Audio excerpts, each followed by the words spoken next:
Good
evening. Good evening. Welcome back, y'all. Welcome back to the Real Precious. How's everyone doing?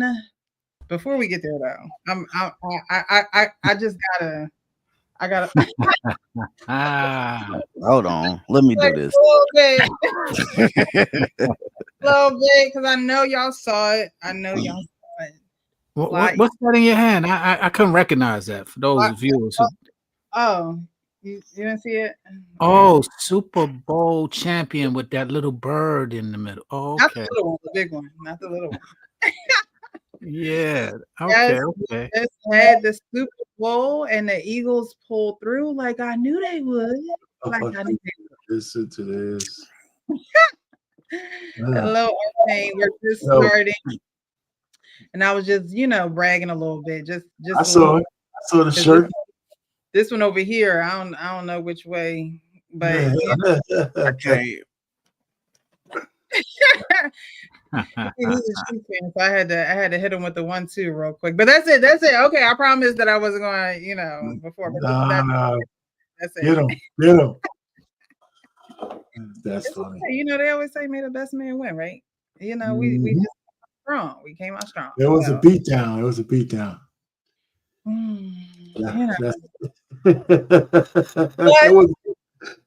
Hey, hold up though.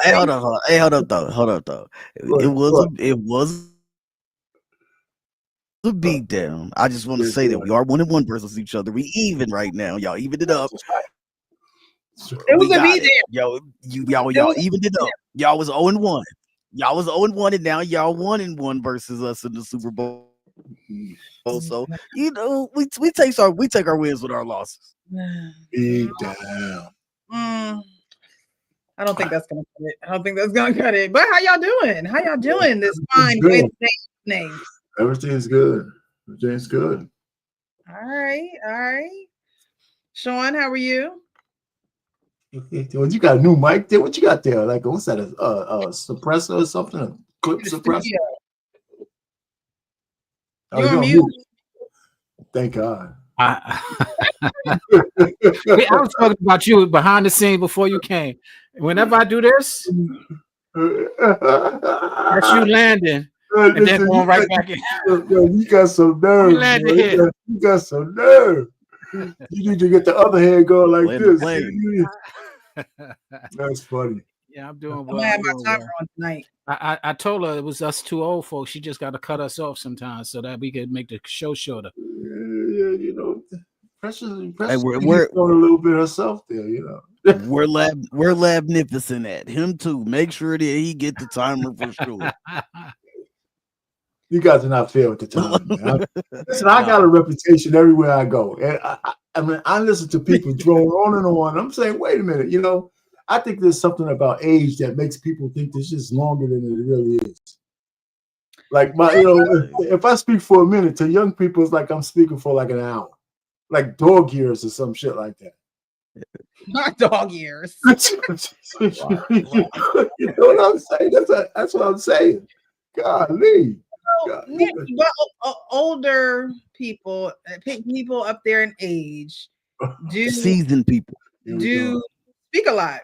I mean, it's only natural because you do have, a little bit more wisdom. You've been around the block. It's natural, friend. It's okay. let them make you feel bad. But tonight we can't go there, okay? Don't make them make you feel bad. All right. Tonight we want to I don't feel bad. I just don't see it because I'm sitting down here with my clock on and I see the young guy going 10, 15 minutes. You know, that's all right. Not the season point. All right, so if y'all just joined in, please hit the like button, subscribe to the channel, hit that notification button so you're notified when we go live. And hit all. Okay, you want to know everything that's going on over here. We got J-Dub in the building. Good evening, Sister Precious, the panel, the chat, and the mods. What the doolio? Showing in the chat, showing love. Good evening, all. Champ Talk reactions in the chat. What's good, chat family? Fish in the Fit. Good evening, everyone. Good evening to you. Thank you so much for being here. Frenchie K. Peace to you too. Hola, hola, hola. Shout out to the panel. Just call me O. Hola, hola.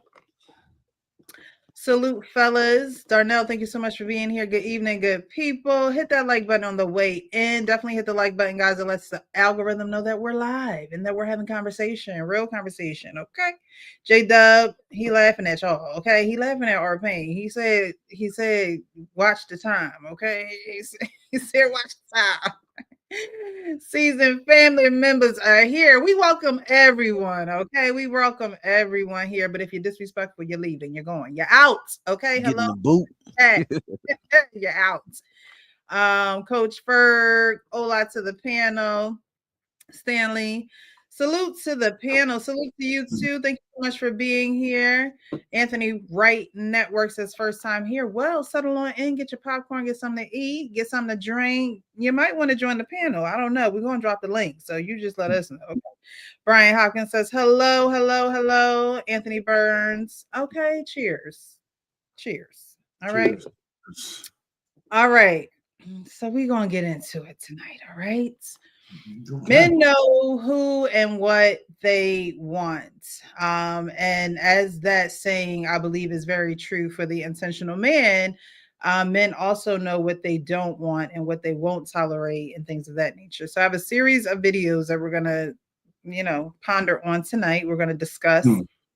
And then the last video is going to be the start of our next show. Next show is going to be maybe a 2, 3, maybe 4-part series on a specific topic that we're going to get into a little later. Okay. All right. So this first video I'm going to show, definitely want you guys to participate in the chat. I dropped the link after we start the first discussion. But the first one here is of someone being intentional. And I have a question to ask you guys once we get into it. What's up? I love you very much, and I want you to be my future wife, the mother of my kids, everything. Whoa. Will you marry me? Where is this coming from? What do you mean? I don't know. You don't think we're too young for this? What are you talking about? Baby. I mean, I don't think that this is, what I want right now. I'm playing, right? This is a joke.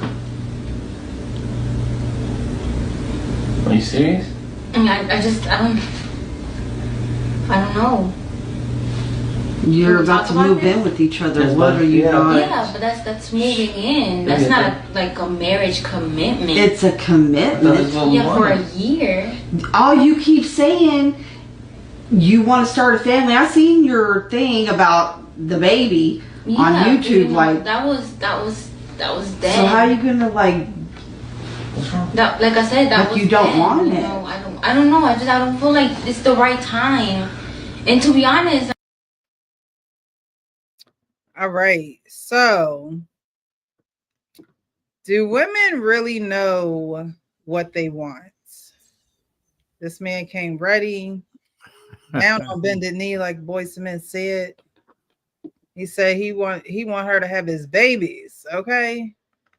And she's like, where's this coming from? Yet they're supposed to be living together. So, from your experience or from your knowledge, from your perspective, things that you have gone through, do you think that women really know what they want as far as what they want to do with their lives? Or is it kind of a touch and go basis?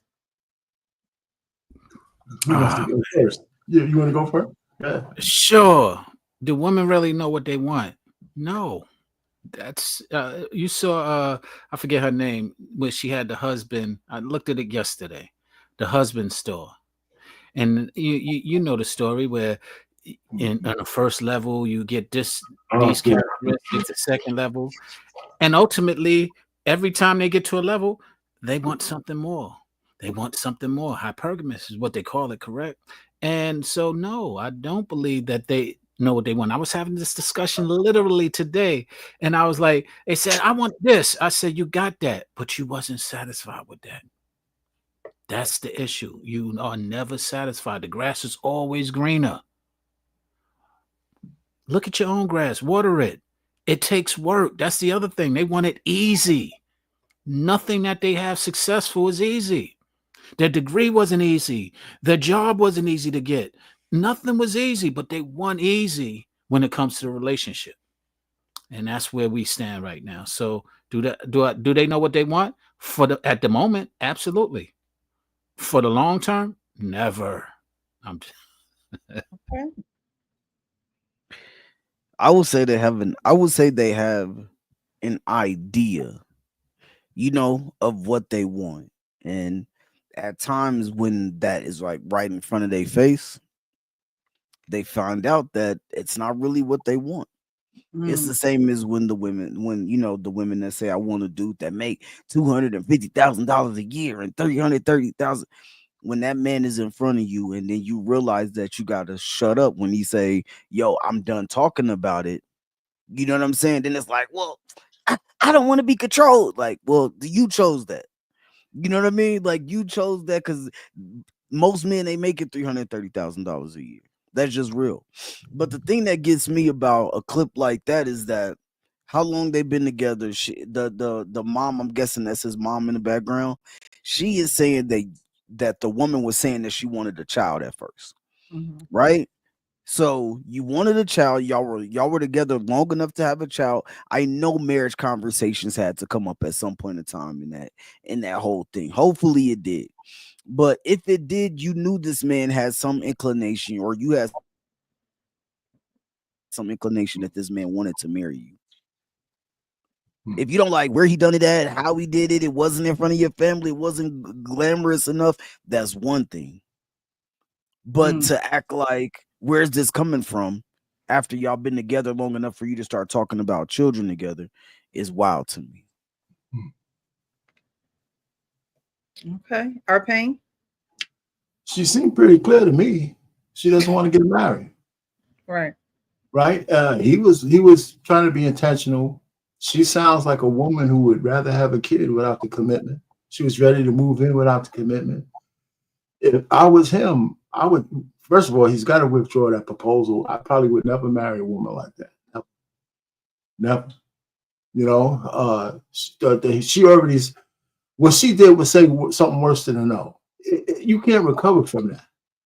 I mean, I don't know how many years could pass for her to say to him, now I'm ready. And to me, it sounds like she's got a couple of other guys out there that she's smashing, and she doesn't want to give that up. Yeah, she don't seem like she's totally into him. No, she's not. She's not. And one of my biggest things, and I realize this, a man's got to be reasonably sure that he's the woman's number one choice before he marries. He's got to be reasonably sure. If your vetting process, whatever it might be, in the modern era and all this horseshit that the new guys say, you got to be reasonably assured that she looks at you as her number one choice because of hypergamy, right? Because you say, oh, you know what? I could probably, if I could last forever, maybe I'll find somebody better. But I know if I don't take this guy, I could definitely find somebody worse, right? So that guy better withdraw that proposal and never give it to her again. That's what I'm saying. At least not in the next 10 years, but he should find a new girl. Should they even live together? No, Like, hell why? no. Hell no. Hell Live no. That's the response that she gave. Yeah, and he should withdraw that too. He better not move in with that woman. Because he's gonna do something stupid. He's gonna get her pregnant. I can guarantee you he's gonna get her pregnant. That's a guarantee. You know, and she's got one door, the exit door is always open with that woman. There's no doubt about it. You know, so I mean, listen. Let me just say this, and I'm gonna land it because I'm at a 2-3 minute mark. I'll land it here. She's really telling him what she thinks. He might not be listening or hearing it, but she's telling him. Oh yeah. Hey Lamont, how are you? What's up, What's going Lamont? on? How y'all doing? What up? Good. Did you see the video that I played? I didn't get a chance to see it. I just grabbed my phone and I saw the invitation. So before y'all get into it, I gotta say this real quick, and then you can get into the topic. So the last time I was on the show, Brother Frank said I kept using the word feel, right? And I know I don't talk like that. And then the other boy, I don't know if he a pastor or not, he said that I asked for the rebuttal. And then I said, I wish there's a way I could look at this conversation again. And he said, you can. So I said, you know what? One day, out of curiosity, I go back to your YouTube channel and I looked at the video. Did you know that I never used the word feel and that I never asked for a rebuttal? And then what I noticed was when the gentleman was talking and I said, you know what, I'm actually used to this because it's not like that with all people, but I'm gonna say most people. I don't know if they hear what they want to hear, but I know how I talk. And I know I don't use the word feel all the time. And the gentleman that said, I asked for the rebuttal. And then I looked at the video again. I said, wait a minute. I said, sir, I said, I'll give you a chance to rebuttal because he immediately cut me off from talking. That's not me asking for a rebuttal. You didn't let me finish saying what I was going to say before you started already to rebuttal. That's what I said to him. I didn't ask for a rebuttal. He automatically jumped in before I could even finish the sentence. And then I said, I'll let you rebuttal. Just let me finish. But he said, I asked for the rebuttal. So moving forward, what's the topic? Well, for one, thanks for being here. Unfortunately, that gentleman is not here to rebuttal, or That's fine. But I'm glad to go back. I'm glad that you were able to go back, rewatch, reflect, all that good stuff. I'm gonna play the video again. Thank you for those who just joined. Those who liked on Facebook, I appreciate you. I appreciate you, sister. We're gonna watch the video again. And the question is, do women really know what they want? What's up? I love you. Very much. And I want you to be my future wife, the mother of my kids, everything. Whoa. Will you marry me? Where is this coming from? What do you mean? I don't know. You don't think we're too young for this? What are you talking about? Baby. I mean, I don't think that this is, what I want right now. You're playing, right? Is it a joke? Are you serious? I mean, I don't know. You're about to move in with each other. That's what are you not? Yeah, but that's moving in. That's not like a marriage commitment. It's a commitment. Yeah, for a year. All you keep saying, you want to start a family. I seen your thing about the baby on YouTube. That was dead. So how are you gonna That, like I said, that but was you don't dead. want it. I don't know. I don't feel like it's the right time. And to be honest.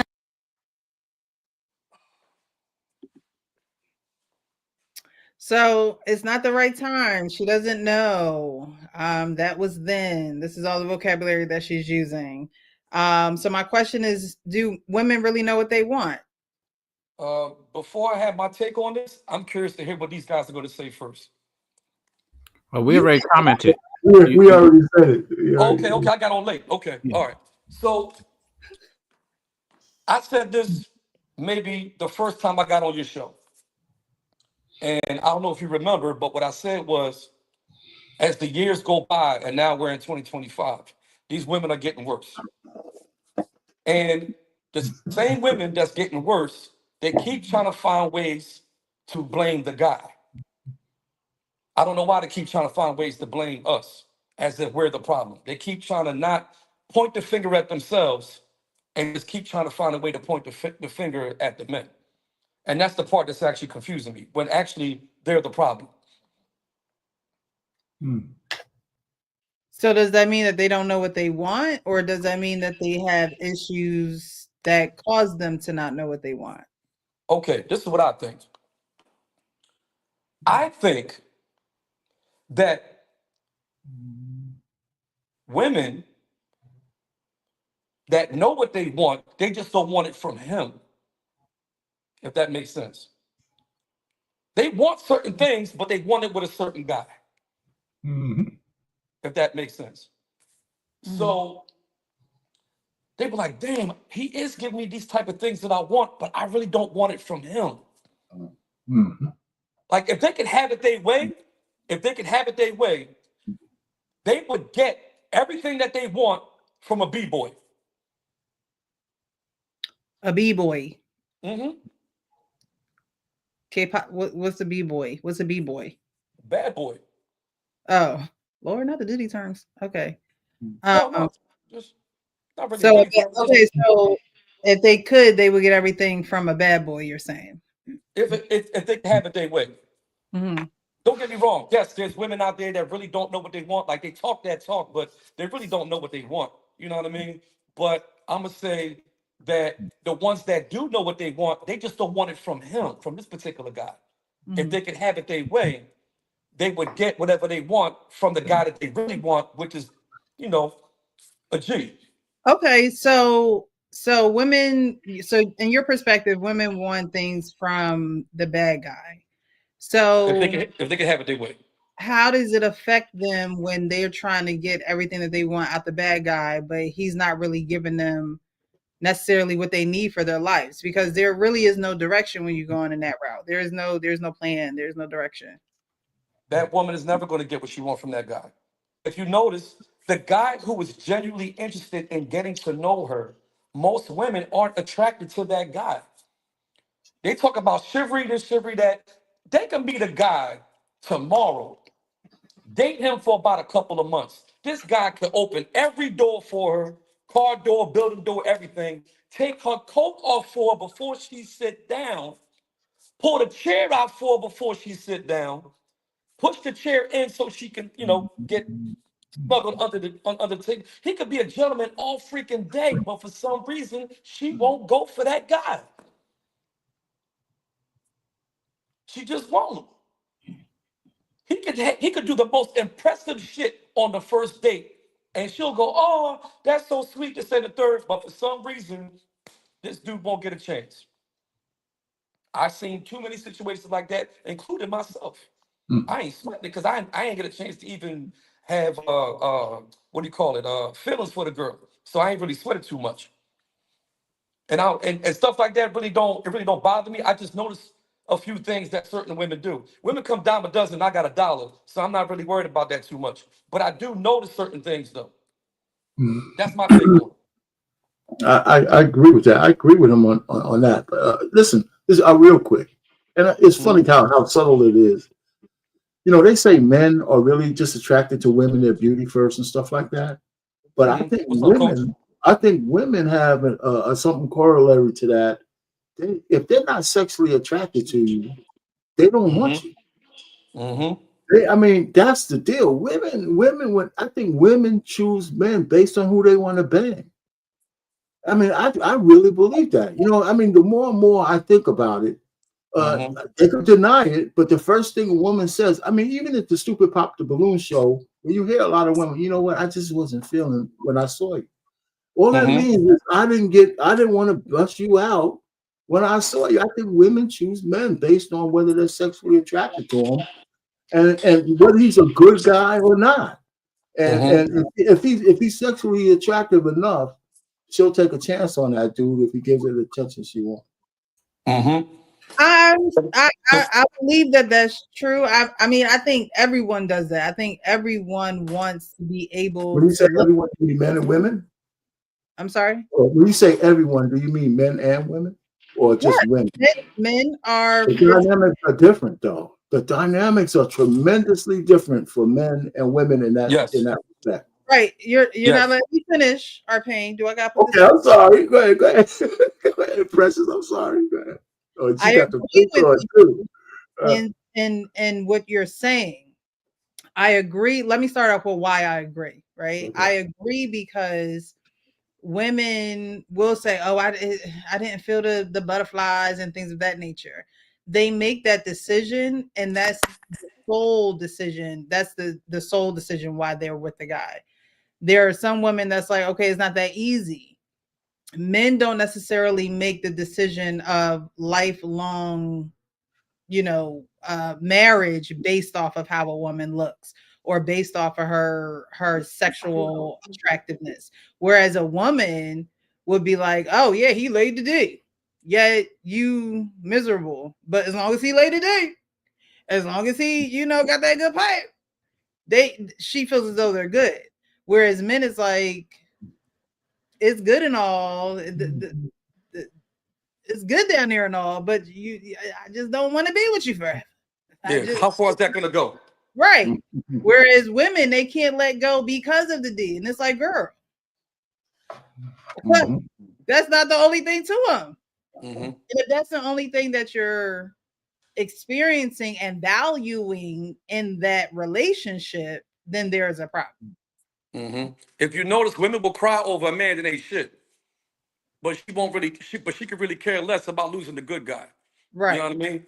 Like no type of feeling. Like he could be like, yo, man, I can't even do this with you, man. Like she'll be like, go ahead. Like no feeling whatsoever, heartless.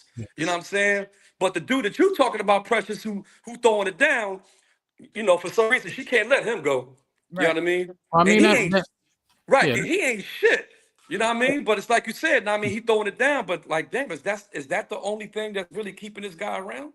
I mean, because he treats you like trash. So, I mean, what else is there? But yet you won't sit there and fight for the. Let me tell you something. Let me go back to the question you asked me earlier. And I'm not speaking for all women. I'm just speaking in general. Women are complicated people, extremely complicated. I can't count on my fingers how many times I asked a woman, what's their type? And she said, I don't have a type. I said, sis, I'm getting tired of hearing that. I said, ain't no way in the world you ain't got a type. I said, if you don't have a type, that means anybody could talk to you. Let's keep it a buck. If a woman asks me what's my type, I'm going to tell her what my type is. If I say I ain't got no type, that means a fat girl can holler at me. And that ain't true, because I'm going to give her no play. I'm not attracted to fat women. So that's my type. I like my women fit. I like them pretty. And I like, you know what I'm saying? I like when they get the hair and nails and toes done. That's my shit right there. That's my type. See, men, we're just more cut and dry. Women make things complicated. I'm going to give you one more, and I'm going to let the guys respond. I can name 3 to 4 different women I'm in the car with, and we both kind of hungry. And I said, yo, you hungry? You want to grab something to eat? And she'd be like, yeah. I'd be like, all right, but where you want to go? She'd say, it don't matter. About to pull up into this restaurant, she'd be like, oh, no, I don't want to go there. You just told me it didn't matter. Now, all of a sudden, it matters. I done picked 3 different spots. No, I ain't want to go there. Pick the second one. I don't want to go there either. Well, then it does matter. Now, I'm not saying that I'm the only one this actually happened to, but I'm pretty sure some of the guys on the panel could probably relate. Lamont, I think you asked the wrong question. How y'all doing today? How y'all doing today? I just busted in. Just into your responding to what you were saying, I think you asked the wrong question. You have to ask the woman, what does she have a taste for? Because it may not necessarily be food that she has a taste for. Women, most women that I've dated and known, they go by what they got a taste for that day. I got a taste for some French fries. I got a taste for some shit. Not that they really, you know what I'm saying? They could cook a whole meal Sunday and on Monday got a taste for something totally different. Us, so by me asking her, so what are you in the mood to eat? And she say, it doesn't matter. I asked the wrong question. Just ask her, what do you have a taste for? And see what you get. Because in the mood, probably get the same result, but okay. I'll probably get the same result. Just try it. From the woman's perspective, I'm not that complicated. You know what I mean? If you pull up somewhere, we just gonna eat there. Like that's just what's gonna happen. But I think that a lot of women would like for the man to just have it planned out. Like you don't even give her an option. Like you got to know, you got to be aware of who you're with too. And I know in the beginning it might be you have to know, you have to get to know those things, right? But we going here, be ready at this time, and oh no, we were coming home from somewhere. No, it wasn't a date. We were coming home from somewhere, and while we were out, we were both kind of hungry, and she said, "Yeah, I'm hungry too." And I said, and then I asked her, "You know, what do you want to eat?" That's what I'm talking about. It wasn't no planned date or nothing like that. Well, I mean, even in that situation, it's like, all right, I'm hungry. We about to roll up to such and such and get something to eat. Like if women were honest, if they were truthful, women don't want to think. They put up this facade as if they do. I got all these degrees and I can do this and I can do that. But they don't really want to think, okay? Knowing that they have a man who is capable and sufficient enough to make those decisions. It's part of the protection and safety part of being with a man, even down to something as little as food. And then over time, you get to know her. So it's not even a question of what you want anymore. But in the beginning, you set that precedence of, I'm going to take care of you. So I'm going to make sure you have something to eat. So this is where we're going. You know what I mean? Like, it's just like, you know, changing the flat. You know everything that you need to do it, and you just get it done. That's how it is with how women would expect men to think. Now you're not going to know everything because you're not mind readers, and so that's why you are asking the questions. But there are men who ask questions, and that's cool, and there are men that just do it, and it's a trial and error type of thing. They're going to still ask questions.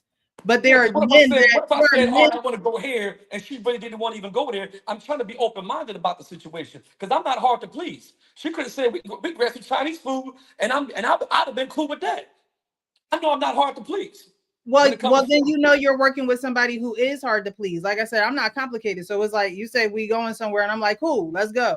I'm look at the menu and order something. But then you know that's how you know who you're dealing with. You know you're dealing with somebody who's hard to please and who's complicated when they can't even pick somewhere to go or give you grief about where you pick. It's simple. Right. I'm a simple person, so I don't like grief. Yeah, so move on. Next, drop her off. He'll avoid those red flags. And don't call her again. Find another ride. Because I'm not it. Because when you get in my car, you don't even like what I eat. So you know, it's real simple. But I think that a lot of people are afraid to hurt other people's feelings when if that's not for you, it's just not for you. And it shouldn't hurt their feelings because they know you're not for them. So what are we wasting time for? What is all the back and forth about? And you know, like I said, waste of time. It's that D. That's what it is. It's that D. Be a mystery, man. I'm telling you. You know, it's interesting what Payne said, and I'll reiterate. A lot of people, we have superficial ways, and we don't like to admit it. And both men and women. To some of your points, the women sometimes get caught up, but it's not only women who get caught up in the superficial things, whether it be the D, whether it be the look, whether it be the finances. You know, those are all superficial reasons for wanting someone, and you know, it's just as superficial as going with a unattractive fat girl to Lamont's point because she got money. You know, we got to learn. I mean, superficial exists. Superficial is what superficial does, and a lot of us are superficial. I think Precious was right though when you was talking about awareness and having that awareness of knowing who you with would allow this guy to not miss some of the cues that he actually missed. He missed some very important red flags. If you notice, as soon as he said "I love you," she said, "Mm-hmm." Oh yeah, yup. She ain't feeling him. As soon as where is this coming from? Those are the first words out of her mouth. It's like, ain't we in a relationship? Right. Yeah, that was strike two, because as men, we always know that women are mostly, pushing that. So what are we? So for you to, be living with this man, because I mean, it looked like they stand together with his moms or whatever the case may be, type of situation. But you mean to tell me we together in the same house and we being this intimate and you don't know what we doing? Like, yeah, we got to start being, we got to start paying attention to who we with, who we around, and you know what I'm saying, pick up on some of the cues, because people don't really change much. They tell you exactly who they are. Yeah, and I'm sorry, that's what I was agreeing with Payne about. Payne said it very clear. She said clearly what she wanted. She didn't have any misconception. She said, no, I don't want it. For what reasons we can speculate.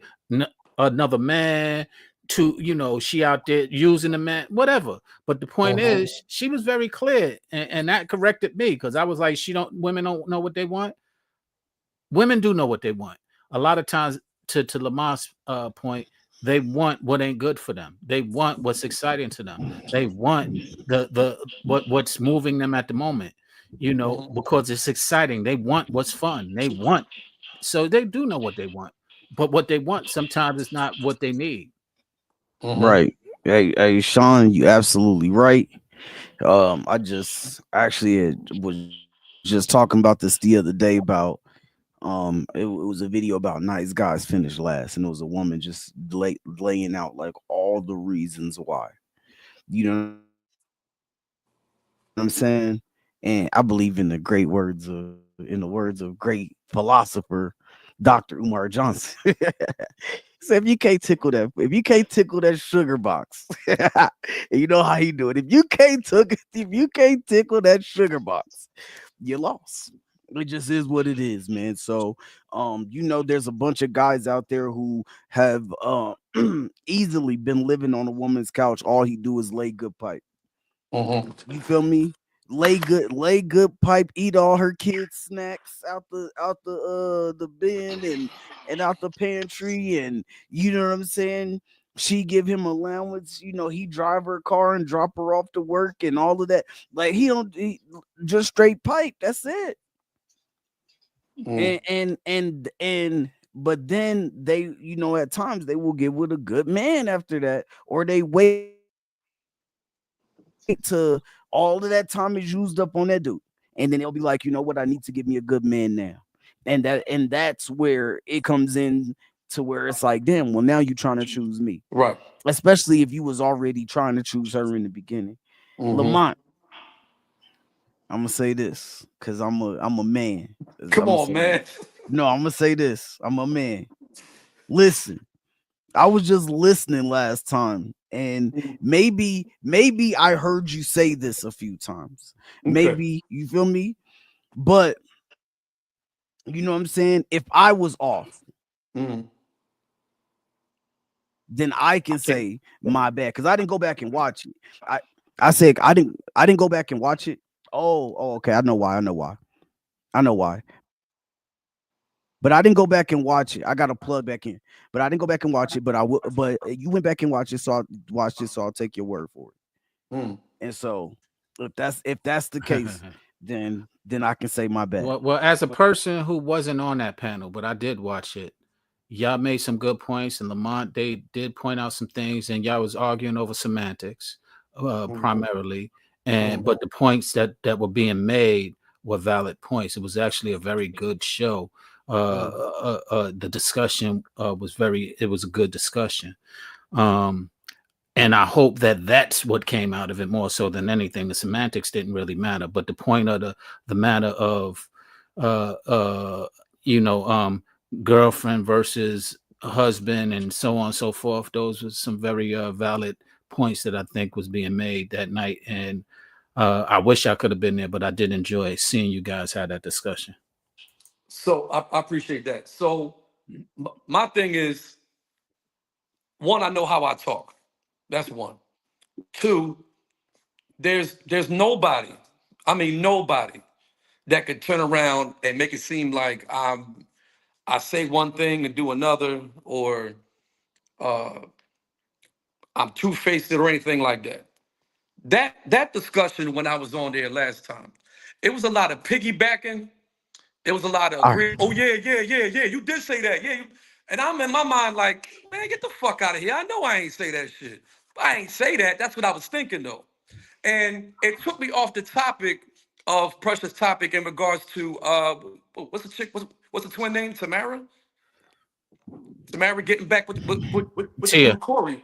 Yeah. Tia. Okay, Tia. Right. And it took me off what I really wanted to say, because actually, me and my nephew had this topic before we even got on the show, and I was like, bruh, she gonna end up coming back to him because ain't nobody checking for her. They had this picture of her trying to dress all like sexy, whatever, wearing this like, I don't know, fishnet mesh bullshit. Yo, ain't nobody checking for you, Tia. You better off going to this nigga who really fuck with you. Because these niggas ain't trying to see what's up with you. And then you she got on all these platforms talking about girl, this great, you can't force happiness, blah, blah, blah. Don't change for nobody. And got all them dumbass women clapping for your dumbass. Because you know what's crazy? What's her name? Lori Harvey went ahead and did the same thing after that situation ended between her and Michael B. Jordan. And had all them dumbass women clapping. Meanwhile, the guys that they doing this shit to, these are guys that staying quiet and don't even get a chance to even defend themselves. They always talk to the woman about what the fuck happened. They never talk to the guy. Never. And that's the part that gets on my nerves the most. Because it's a two-way street. Don't just ask this bitch and don't ask me. Like, fuck out of here. What the fuck you expect her to say? And then you saying it in front of an audience that's mostly predominantly women. All right, Lamar, we're gonna get back on topic. Yeah. So, but getting back. I'm sorry. But getting back to the topic. Get back to the topic. My bad. Get back to the topic. So, women don't really know what they want, and it's like my man said. They talk a good game. They'll say this, that, the third, whatever, so on and so forth. And I also agree with Frank. By the time they want a good dude, they already old and washed up, and you know what I mean. They built like SpongeBob. And now don't nobody really want them then. You know what I mean? Now, I saw about maybe 7 to 8 videos of these particular women that fucked up on good dudes, taking a selfie video, talking about, yeah, I don't want to do this no more. I don't want to do that no more. Yeah, I had a good one. Yeah, he's married now. He got 2 kids. And I'm watching the joint like, what did she say? How the fuck she know he married with 2 kids? You keeping tabs on this nigga? So I'm like, and now you want him now. It's too late. He done moved on. But now Lamar, that she's 40 years old or probably 45 years old. Lamar, we all laughing because before you came on, we said we're gonna be sticklers to timing. And so that's why he put up the phone. So yeah, Precious, take it away. Lead us into the next subject. Topic. So I wanted to play that because like we were discussing, a lot of women don't know what they want. They have an idea of what they want, but when what they want is presented to them, they don't necessarily know what to do with it at the time. They don't have the guidance. They don't have the I want to say education. And when I say education, I mean the emotional intelligence to deal with that. That's something that we're going to be talking about next show. I'm going to play a video this show, though, at the end of the show about where we're going to start out next week with, because We talk about, women needing to be better and men needing to be better. But I mean, men want to marry women. And if you want to marry women, then I think that women should know certain things and should embody certain things in order to get to the next level as far as family and relationships of that nature. Yeah, but pressure, right? Okay. Listen, both men and women of today, right, are at a deficit. Mm-hmm. Men don't know how to be intentional, and women don't know how to accept what they're given. So, and there's nobody to train them, right? I mean, if their parents didn't do it, they got to get it from the streets. They got to get it from the internet. They got to get it from somewhere. And some people are getting it if they're listening, but on both sides, the young folks ain't listening to people older to give them game. The first thing they'll tell you is different now, right? And I said, well, how do you know it's different now? You don't have no idea what it was in the past. You're just talking shit because everybody else told you it's different now. I said, but if you want to have an intentional relationship, it ain't that different, because the word intentional hasn't changed for my whole life. Intentional means intentional. Look that shit up in the dictionary, and it hasn't changed in years. So if you're intentional, you should be able to overcome some of the obstacles out there because you have a mindset to do something. You don't need a lot of training for that shit if you're serious, right? And because then you begin to put all those obstacles to the side. That's the person I want. That person wants me. I want that person. How are we going to work this shit out? But a lot of that starts from within, though. Like you said, they don't have a lot of training, things of that nature. But before you're trained or before you see other relationships, the first training you go through is your self-confidence, your self-esteem. I end every show by saying, be real with yourself so you can be real with others. And people just aren't real with themselves. They don't want to face the truth. They don't want to face or take accountability for things. And that's where you need to start. You can't start by living with a man. And, I think the one thing that they have to their advantage is that they're young. So it sounds like she want to have way more experiences. He wants to lock it in, right? Right. And so for her, she's thinking, oh, well, this is the wrong time. I don't know myself. I don't know what I want to do, and blah, blah, blah, blah. If y'all were to get married, at least you guys would go through those things together. You're already in a relationship. You're already moving towards moving in with one another. So, I think that before you can even be intentional about a relationship, you have to be intentional about yourself, because you're just going to carry yourself in the relationship. It's not just going to magically change just because you have. One of the things, here's a word. Let me just say this word. I think the people of today, and both young and now old, everybody has sensory overload. Just too much shit going on.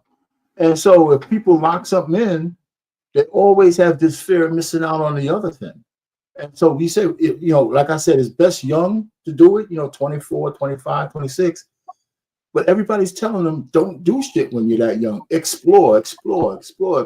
And sometimes you have too much information, and it's hard for you to lock down when it's time to lock down. And for men, sometimes you don't recognize a good thing when you see it.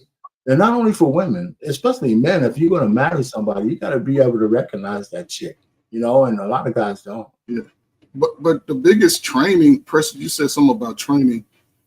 The greatest training a boy or a young woman can get, if a boy can get it from his father and a woman can get it from her mother, that's the greatest training, because we talking to people who are now adults, who everybody say they didn't get training from their mama or their daddy. Listen, y'all look like y'all daddy, y'all act like y'all damn mom. Simple as that. If your mama was messed up, you might have had to go through some stuff to get it together. But for a brother, the worst thing you can do if you've had problems with women in your family is take those problems to women in the streets. You should know how every woman moves. You can just look over at your cousins and your family like, yep, I got some people just like that. I'm cool with them. I can speak with them, but I ain't trying to kick it and break bread with them. It's a whole different life is life, whether it's, what I'm saying? Because I listen, and I'm 10 years younger than Arpane, just to give it a number, right? And I'm with our pain in the sense that me as a man, I'm an older man. Everybody in my age group, if I was single, they're gonna be on Coach Ferg. And I might get some of you 40-year-olds women too, because it's just that's just my mindset, right? But I'm only gonna be looking at a certain type of woman. That's the only type of woman that I even speak to. Even when I was, single and dating, because when I was in I would give it from 29 to 45. I was getting flew out. And what they say, flew out. I was getting taken out to dinner. I didn't spend excessive money on dating women. And yes, those were a lot of y'all women, y'all trying to date mamas and aunties. So you see how they parents move. That's similar to what you're going to get. But I think for a young man, and again, this is probably the greatest time for young men because everybody gets talking points from every little YouTube space. Some men are saying you can work it out. Some men are saying it's just doom and gloom. You got to take that shit in the middle and go find out life for yourself. You cannot listen to men 20 years older than you and tell you life ain't shit. Right. No, go find out for yourself. You can't do that. Because when you do get 40, you might have some little rugrats look like you. What you gonna tell them? Life ain't gonna be shit for you, kid. It's good. Wait, so you don't want the younger generation to the older generation? No, what I'm saying is, whether you listen to me or our pain or anybody 10 years, 15, 20 years older, you still got to go live your life to the best of your ability.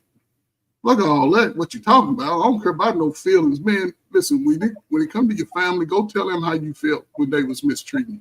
Go tell the people that actually did it. Telling people that don't know you like you, it does no good. Because everybody go like, oh, it was your fault. It was their fault. I'm gonna have to disagree with that.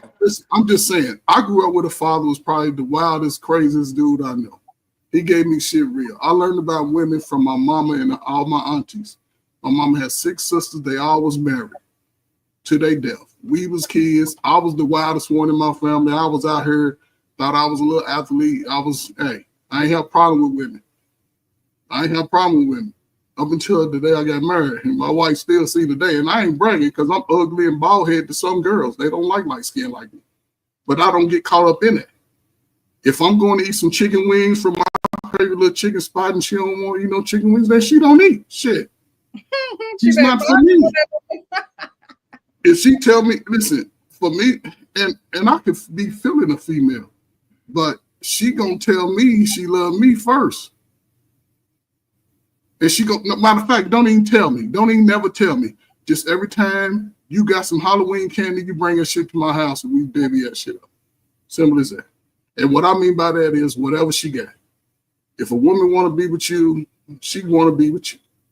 And for you brothers, it's my last thing. For brothers, listen, if y'all older and y'all done been around, y'all can find a woman who's very limited in her sexual prowess. Man, if you don't lock her down, man, and get her on your page and show her how to grow your foundation and your legacy, no, it ain't no. I don't want a woman like that. I want a woman with some experience in the bed. Come on, man. You want somebody just like a newbie out there. And just be pure with her. You ain't got to mistreat her. You ain't got to curse out. Shit, she gonna grow your house so damn fast. And all them little ugly chicks you used to try to date will be like, hey, big head.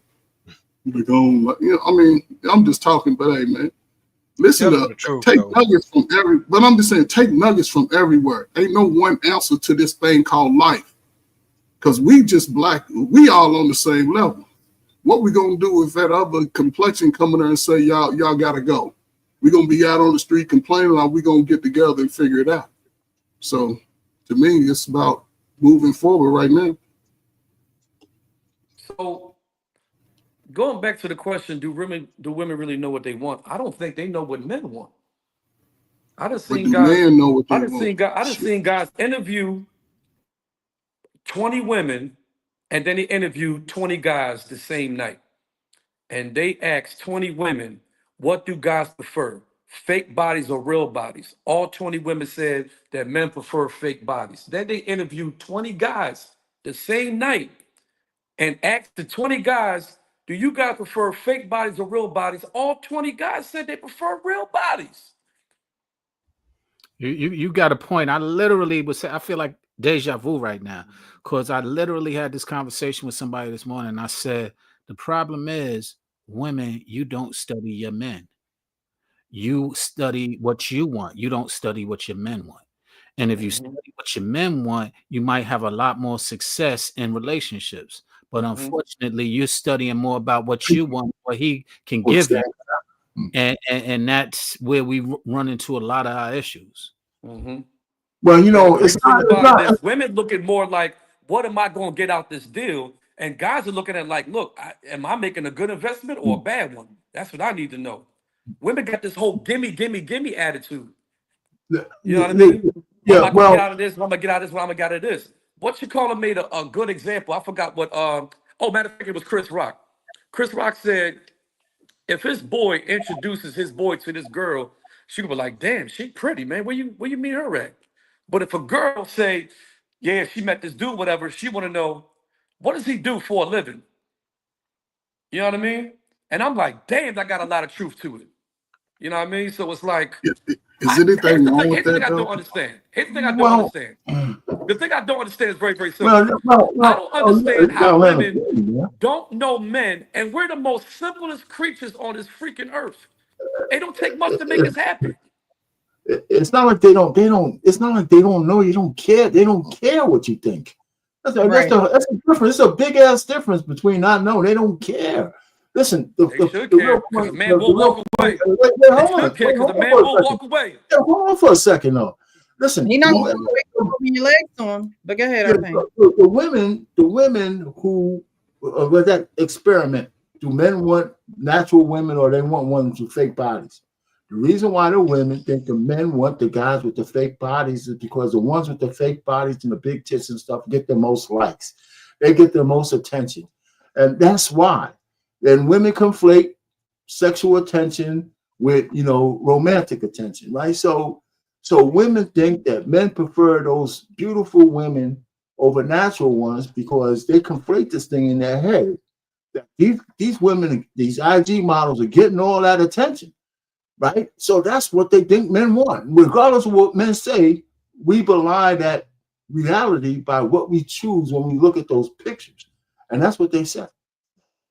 So even the guy who's straight-laced, who wants a natural woman, he's still gonna oogle at a couple of good-ass tits, man, and stuff like that. So the point really is we give them mixed signals. And then even if we didn't give them mixed signals, women don't give a shit what we say. They just don't. I don't know how much evidence can we hold on. Yes, we do. I don't know how much more receipts we need to know that women don't care what we think. I mean, we've been saying the same shit for decades. We've been saying the same thing. Well, I'll get to the mixed signal. Well, just hold your horses, bro. You get a chance to speak. Go ahead. So I'm just saying, we've been saying the same shit for decades. But that is not new. So they hear us, but they just don't give a shit what we're saying. They want what they want, regardless of what we say. That's why we have to let women tell the stories. Right? We don't have enough black women telling them what they need to hear. And we're starting to see some inroads with that. Just a few, but we could count on one or two hands those women who say, listen, girl, this sister code is bullshit. This feminism is bullshit. We don't have enough women doing that. Men can say this shit till we're blue in the face. And the mixed signals, brother, where I say this, so a lot of mixed signals we give them because a lot of us say we want women that are loyal, and that we want to marry.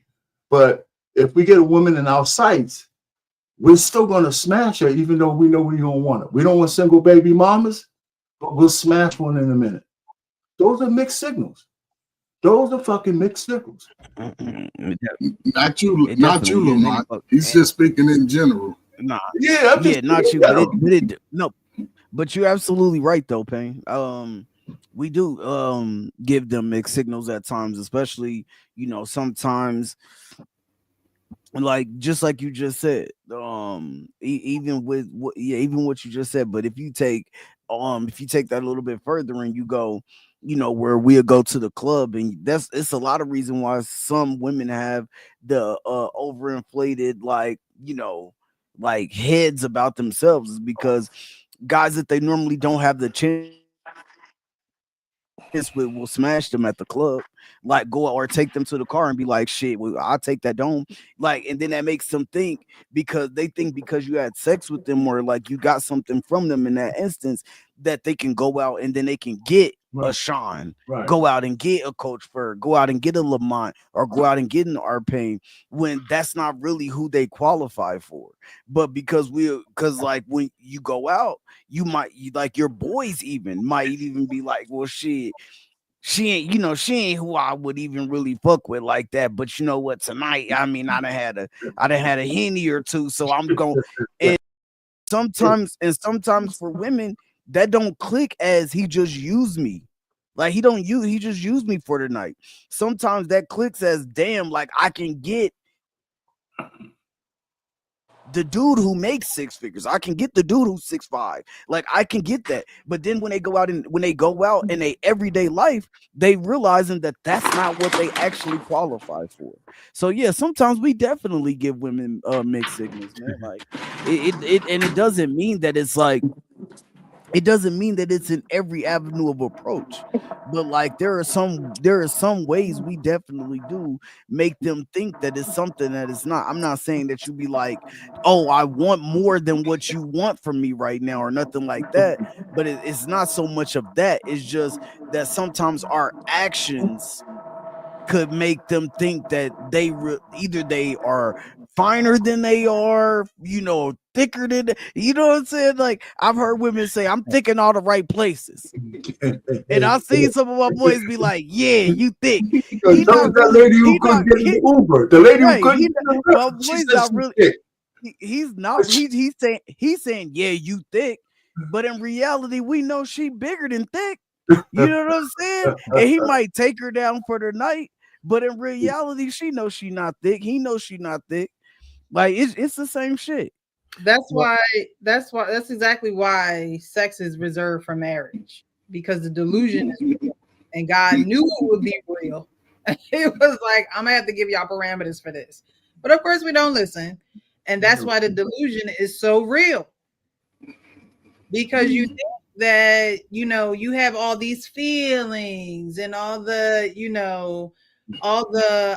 hormones and pheromones and all that stuff, dopamine, all that. When they say you hooked on drugs, that's what that means. When you think you in love, that's what that means. That means you done opened it up, he done opened it up, and now you can't even see straight.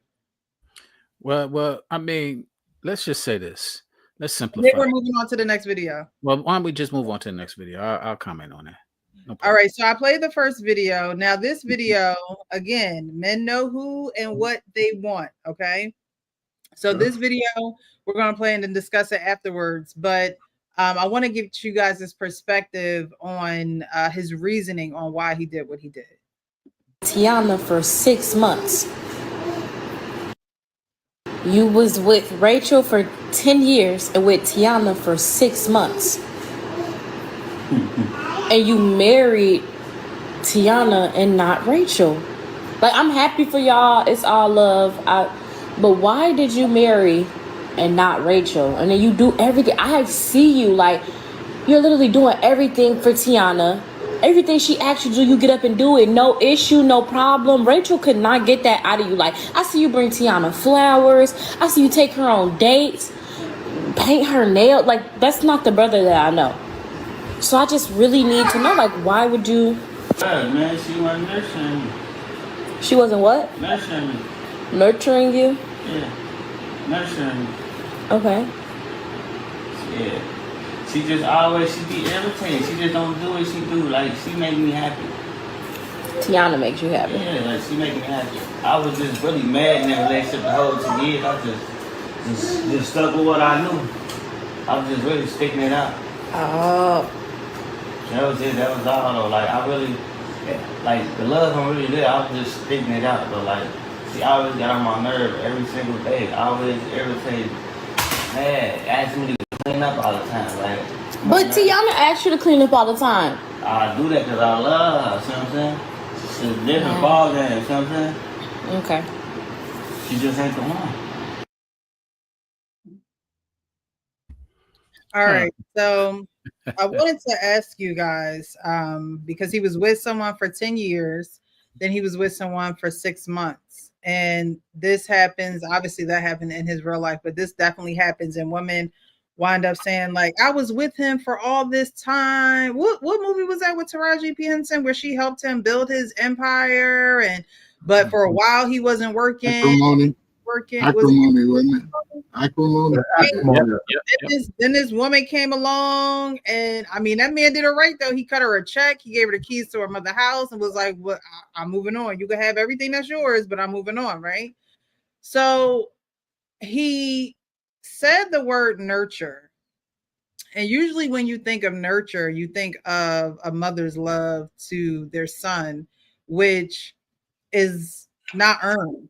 A mother gives that nurture. It's just she just gives it to the child because that's her responsibility.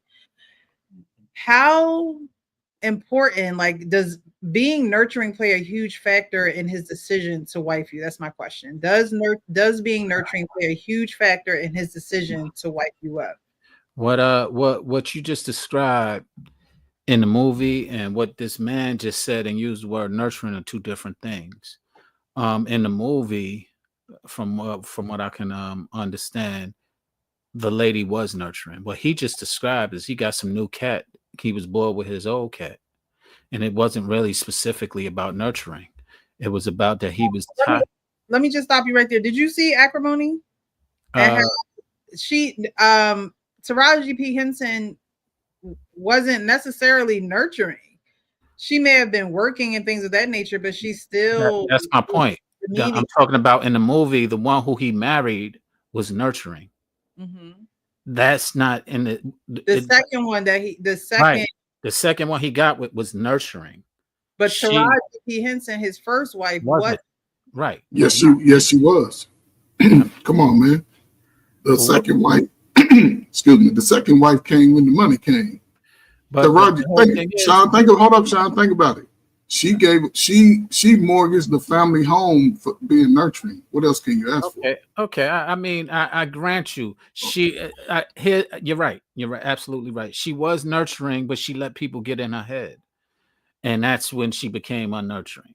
She didn't stay consistent with it. So you're right. She was nurturing. I agree. But I believe she got impatient. She didn't see the full thing through. She didn't believe him all the way. She got impatient. I agree. But in this case, the guy that we was just talking to, I don't feel like it was his woman wasn't nurturing. I think they got used to each other. They weren't working on their relationship any longer. They fell. They became hardened with each other, and they just, when you get something new, it's always exciting. So that 6 months. Sean, where did you get this elaborate picture from? The man said that she wasn't nurturing. So because he stayed with her. Because what he also said is that she wasn't I was just sitting there with all of that. The whole thing, you don't just sit there and deal with there was something about her that attracted you. So like I said about 15, 20 minutes ago, okay? Mm-hmm. A man is not going to go anywhere if you continue to open your legs for him. It's open sesame. That's not entirely true, because she will continue. He just left with the other woman and she wanted to open her legs for him. That's not true. Like you said, they got into a rigmarole, right? But they call him okay, that when you open the legs, all right, it gives a man a certain access to you. That, again, this is why sex is reserved for a marriage. I understand. It gives a certain access, and then a man has a certain dominion over you. And when you have years in the game, you have years in them, you think these people are not going to go nowhere. You think these people are just going to stick with you for life. You think, but he actually said, she's not nurturing. And I stayed and I stayed and I stayed. Now he should have left. But he didn't. But his reasoning for not continuing on with the relationship is because she's not nurturing. Well, because he found somebody who was. But hold on for one real quick second. The explanation of this is the nurturing is a hormonal release that he got from the new woman that made a man cleave to her. It's not the sex act; it's what the woman gives you after that act. It's the hormones that's released after post-nut clarity, right? Because every relationship, a man to a woman, he's got to get past that, right? That's like, will you still love me tomorrow kind of thing, right? You have sex with a woman and you want to stay because of what she gives you after, not just the act anymore, something else. Mm-hmm. What he did wrong with the first woman was that he should have released her a long time ago if he was feeling that way. Because, he might have felt trapped, but he also trapped her. And he wasted he blew a lot of her biological time. I think that's not fair. Right. And he didn't see it that way. So I think that's one thing that men do to women. And he was unhappy in the relationship, but he stayed because he probably was getting good sex, even though she was nagging him. It was easy to get that. She was convenient and stuff. And then he found this other woman who triggered something in him and said, you know what? I can get, this woman makes me feel good. I feel so good, I don't mind it no more. Shit, I want to clean shit up. So he was feeling that lady. So he's bonded to her, I think hormonally a little bit, or maybe a lot. He just can't express it. But the nurturing word fits. Precious, could you go back to the video and just show the still of where they showed his face? You mean at the end? Wherever now see that guy right there. I don't know his age. I would say he's in his mid to late 20s, if that, right? But his whole, I look at eyes, I look at everything. His whole manly demeanor, it's really not there. He's not had a lot of manly influence. He's probably been around women all his life, and him and the first woman probably been together since they was teenagers. Yeah. Something that cripples our community, because a lot of young men and young women, to your point, they start having sex early. Mm-hmm. They can have sex in the house with their mama. They can have sex in the house with their sister, their auntie. The kids can hear everybody in there having sex. You walk in some houses, I don't know, people, it's probably smell like sex right now, and just some old dirty sex, because ain't nobody taking bath. And when I saw his face, it's deeper. He's was with a woman, how many years was it? 7, 8, 10 years. He only looked like he's about 25. 10 years. 25. So they started out. And a lot of women are in the same situation as this guy. And the problem is him being a man, the fact that he's even gotten married, he's did what most people are afraid to do, right? And he did it in a pretty quick time frame, right? So I can't even say he knows that woman, but I definitely can say he doesn't know himself. Because if he gets with this woman, we don't know if she's on the same mental capacity to take a guy that knows he's already staying at home, ain't really working. So if he has children, then that's going to affect him financially, which he's not showing to, based off what I see, him taking a stance in his own life, say, I have to be more responsible, more intentional about my life, because if he does the same thing with this next woman, now you're talking about two people that have spent 20 years of sexing with major debt, built nothing. He can probably still have a few more children. If he makes more children with another woman, it's just continued generational curse. But to brothers to see this, it's a great opportunity to understand that you must be responsible going forward. You must be responsible. You cannot take time to be reckless and just be like, oh, everybody else doing it. If you're not trying to be an individual, in a sense, not saying you disregard everybody, but you have to take on the life that you want to live in the world, outside of your America, outside of your city, outside of your state. You want to live in the world. And that example ain't gonna lead nobody. Anybody gonna let him lead them somewhere? Can he lead y'all son right now? Your grandson, somebody? So it's bigger than that to me. So listen, men know what they want. However, it comes for a lot of brothers, it comes to a point in life. 18 to I'll go 16 to 26. Most black dudes are just out here having fun. They ain't looking about the future. When they get about 25, they start to see that people that I used to have my hand out for ain't no longer giving to me. And then when they get about 30, 35, they realize that they the prize and the women been mistreating them. So if men can be a little bit earlier with that process and don't look at every situation like it's the end of the world, treat the women as individuals, and when they don't act right, move on. You can find some more coochie somewhere else. They giving it away for a meal, maybe some good weed and a drink. So come on, man, we gotta be better, brothers. What I will commend him on, you know, even though he does seem young, is being able to identify a wife. That's, I mean, if he's seen that out of 10 years that he felt like that was not his wife. So if he was dating her from 14 to 24, and he said, damn, at 18, like, man, you know what, we could get married right now, and but 21, we could get married right now, but you know, and you know, whatever it was, it could have been something, you know, that, you know, maybe she wasn't adjusted, maybe he wasn't ready yet, but they were high school sweethearts, you know what I'm saying? And he was like 24, 23, 25, 26, he met this girl, and 6 months later he said, this is her. Like, she's doing some things for me that I had never had done for me before. And he said nurturing. I've never been nurtured before. I like the way that feel. I want to continue feeling this way. You know what I'm saying? And so yeah, and what Miss Precious said is true.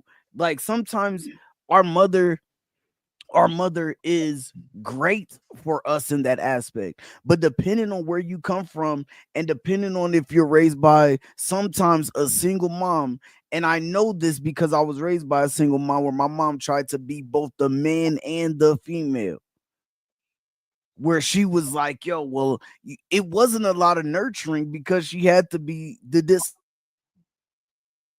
disciplinarian also. You know what I'm saying? Because I was a wild ass kid trying to do wild ass things. So my mom was so busy working, and then when she wasn't working, she was trying to keep me in line, trying to keep me off the streets, trying to keep me from doing shit. You know what I'm saying? And you know, my uncle was a great, he's a great guy now, like a great person now to learn from. But at that time, my uncle was doing shit that I was trying to do. You know what I'm saying? And so that was the guy that I was learning from. And so my mom like, no. But then at the same time, she like, well, trying to decide if I'm going to be a friend or if I'm going to be a mom. You know what I'm saying? Or if I'm going to be the disciplinarian or I'm going to be a mom. You know what I'm saying? And then so it went from, okay, I'm going to be the friend. And I'm gonna just, you know what I'm saying? And I'm gonna be the disciplinarian. So one day she my friend, we potting it up, and the next day she disciplining me because I'm trying to throw gang signs and shit in the crib. You know what I'm saying? And so, yeah, I think the fact that he noticed, you know, he could have had one of those slippery slope type of relationships with his mom to where his mom was his first love that also wasn't giving him the love. And when he seen this woman at 26 and she started giving him the love that he felt like, damn, I never had, he said, this is the woman. But out of 10 years, the other woman couldn't figure that out because they grew up together. So they probably grew up in the same type of situation where her mom was out. Her mom was doing the same thing. Her mom wasn't able to show her in real life. And this shit really happens like every single day. You know what I'm saying? And so that's the thing. And then at 24, she don't know. You feel me? She don't know. She don't know that this man really needs love because all that she seen was her mama come in the house, you know, maybe running men in and out. And if that wasn't the case, because I don't want to diss everybody, but if that wasn't the case, then she didn't see her mama love on nobody, because her mama had to be the person that was, yo, I'm making ends meet, I'm doing this. Like, I don't got time to show you how to be a woman. Just get in there and cook. You know, you gotta take up for your little brothers and sisters and shit like that. You feel me? Like that's the way a lot of households are in the inner city. So it's hard for people to break those type of tropes, those type of, you know, situations and shit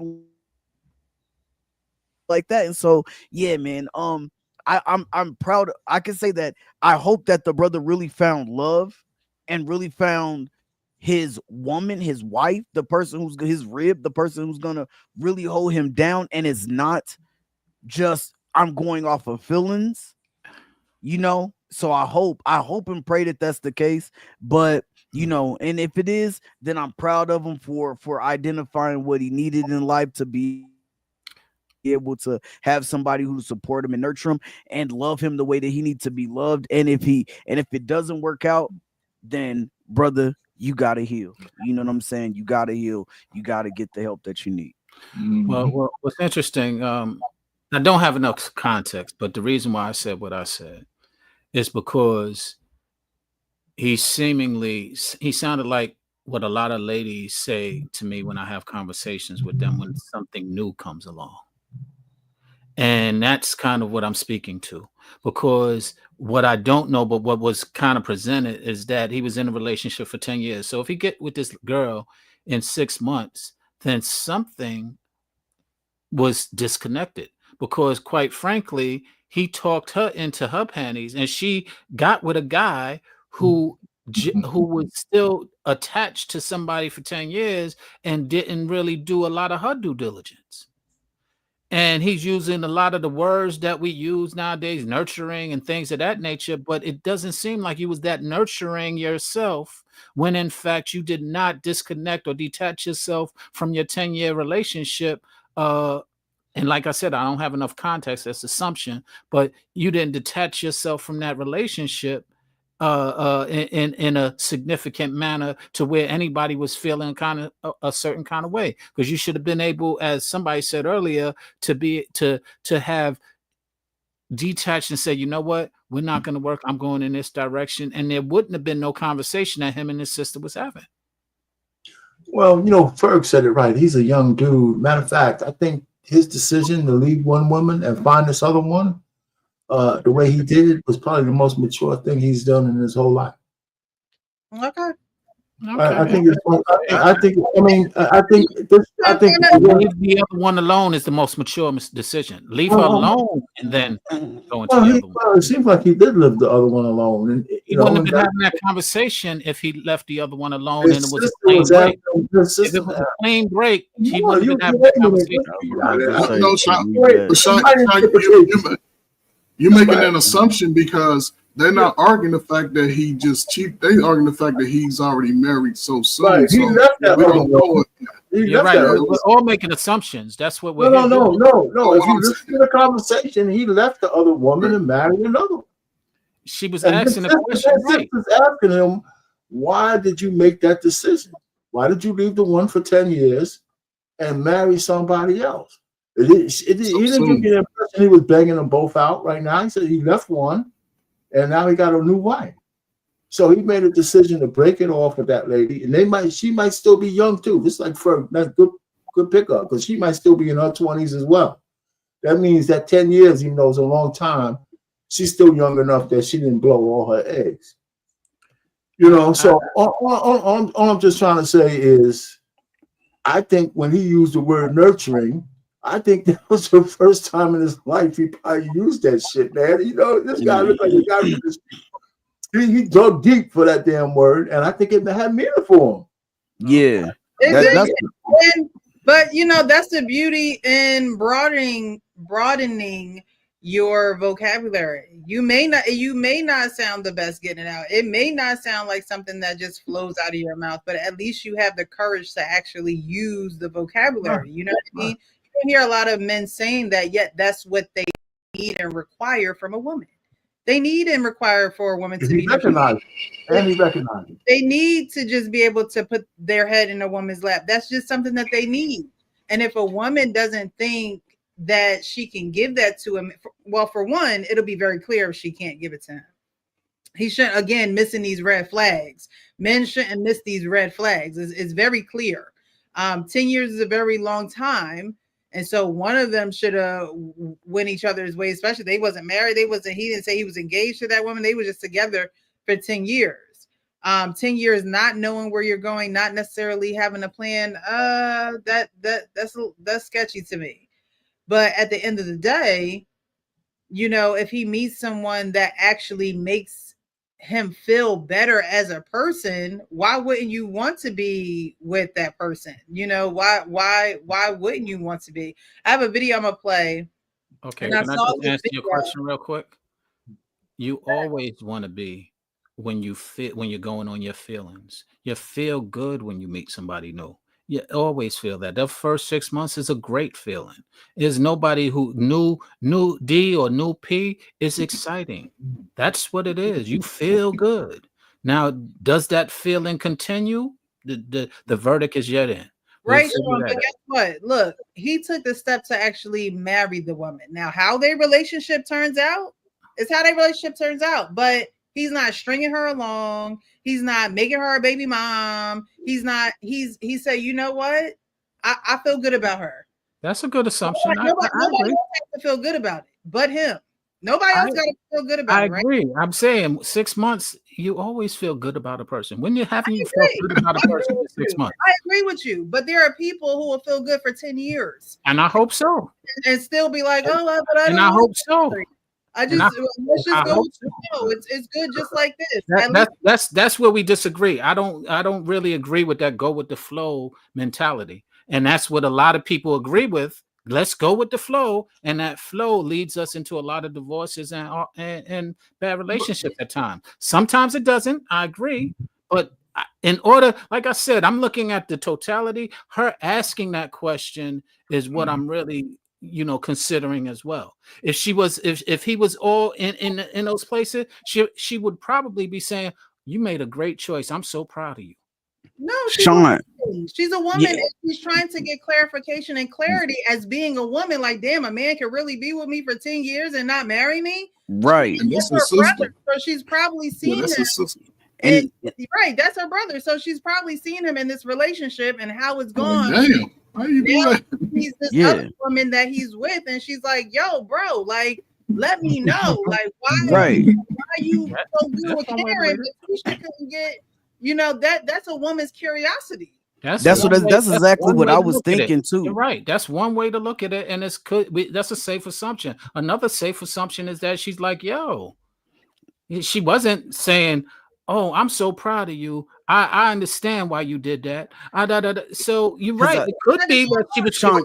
It could be just because. That's because I think she was coming from a place. She was trying to come from a place of understanding. If you seen Sean, I'm not saying you're wrong. I'm not saying you're wrong. I'm saying that if you grew up in an environment where you seen your auntie be with a nigga for a dude for 8 years, your cousin your cousin be with a dude for 10 years, and then your other cousin be with a dude for 12 years, and they never made that person a wife.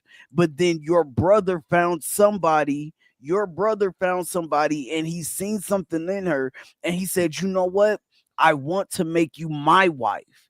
And he's seen that in 6 months, because they do say, they do say that sometimes we find our woman and we're like, "Yo, we know that that's our woman." So we just like, "Yo, and one person I think about when this story comes to mind, and it's not I don't know if it was 6 months or not, but R-Pain, when R-Pain tells the story and he says, "Yo, like, when we went on our date, our first date, and I told her, I don't want another girlfriend, I want a wife."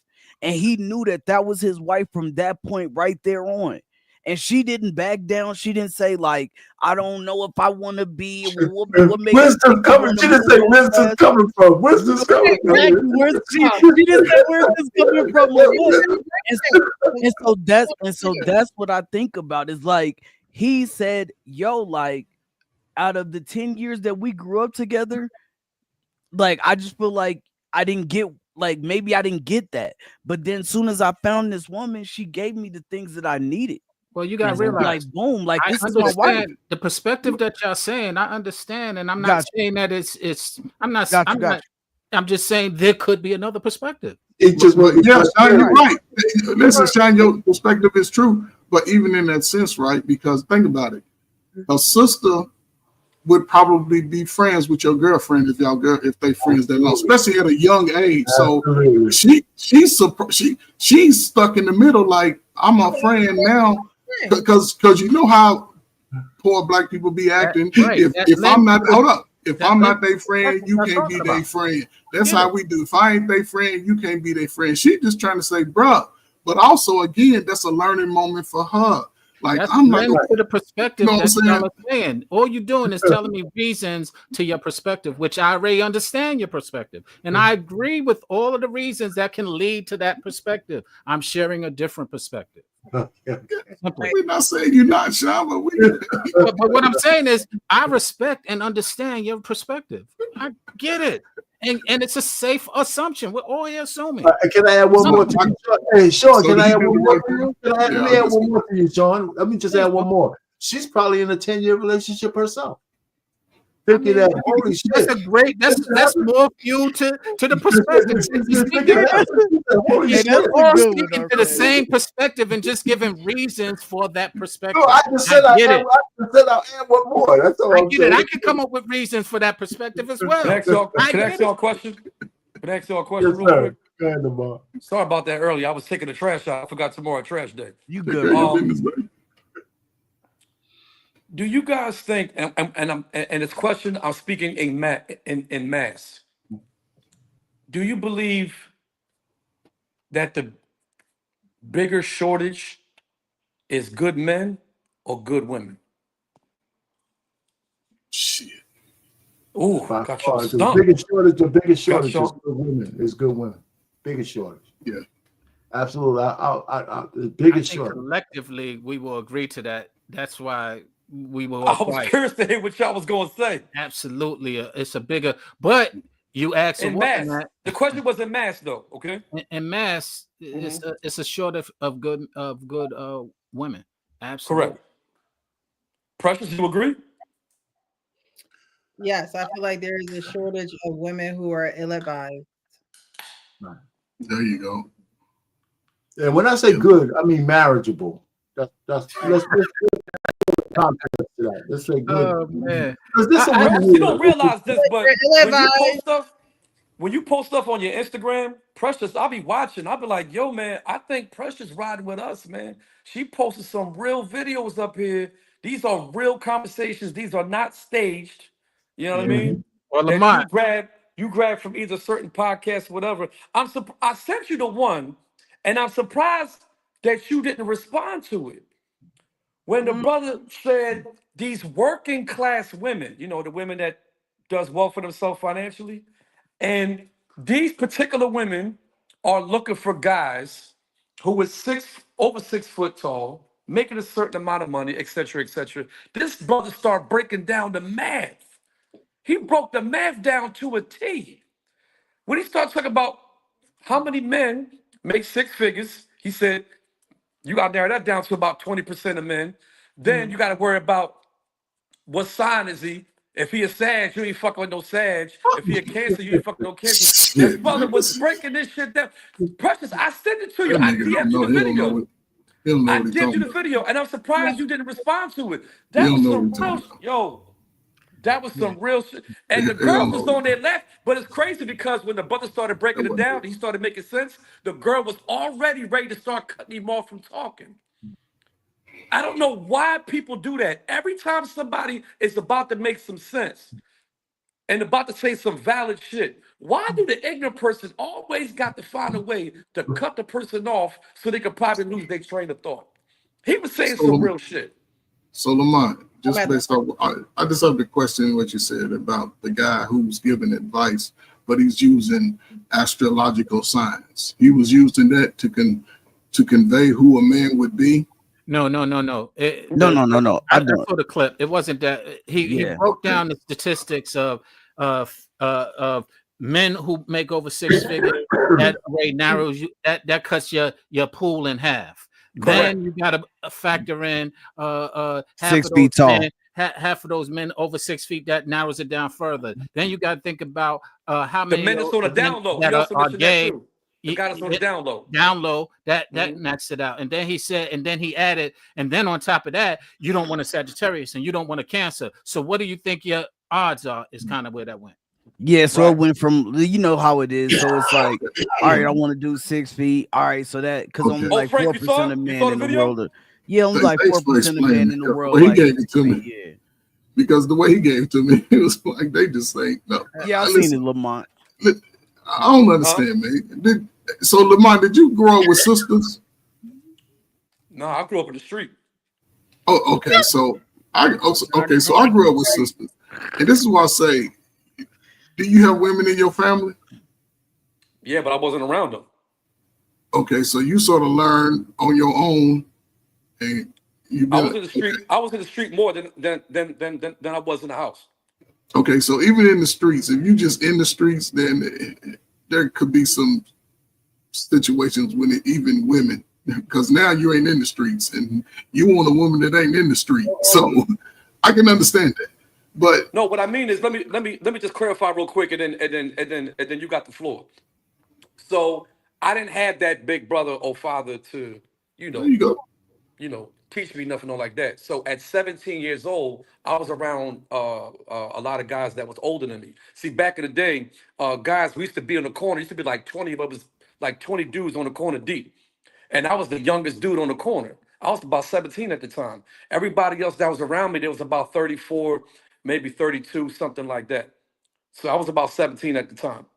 So a lot of stuff that I learned, it really came from them, listening to their conversations and so on and so forth. It was a lot different in my neighborhood where I grew up. These guys would give their car keys to the lady that they was fucking with, and she would drive to their cleaners to go pick their clothes up from the cleaners.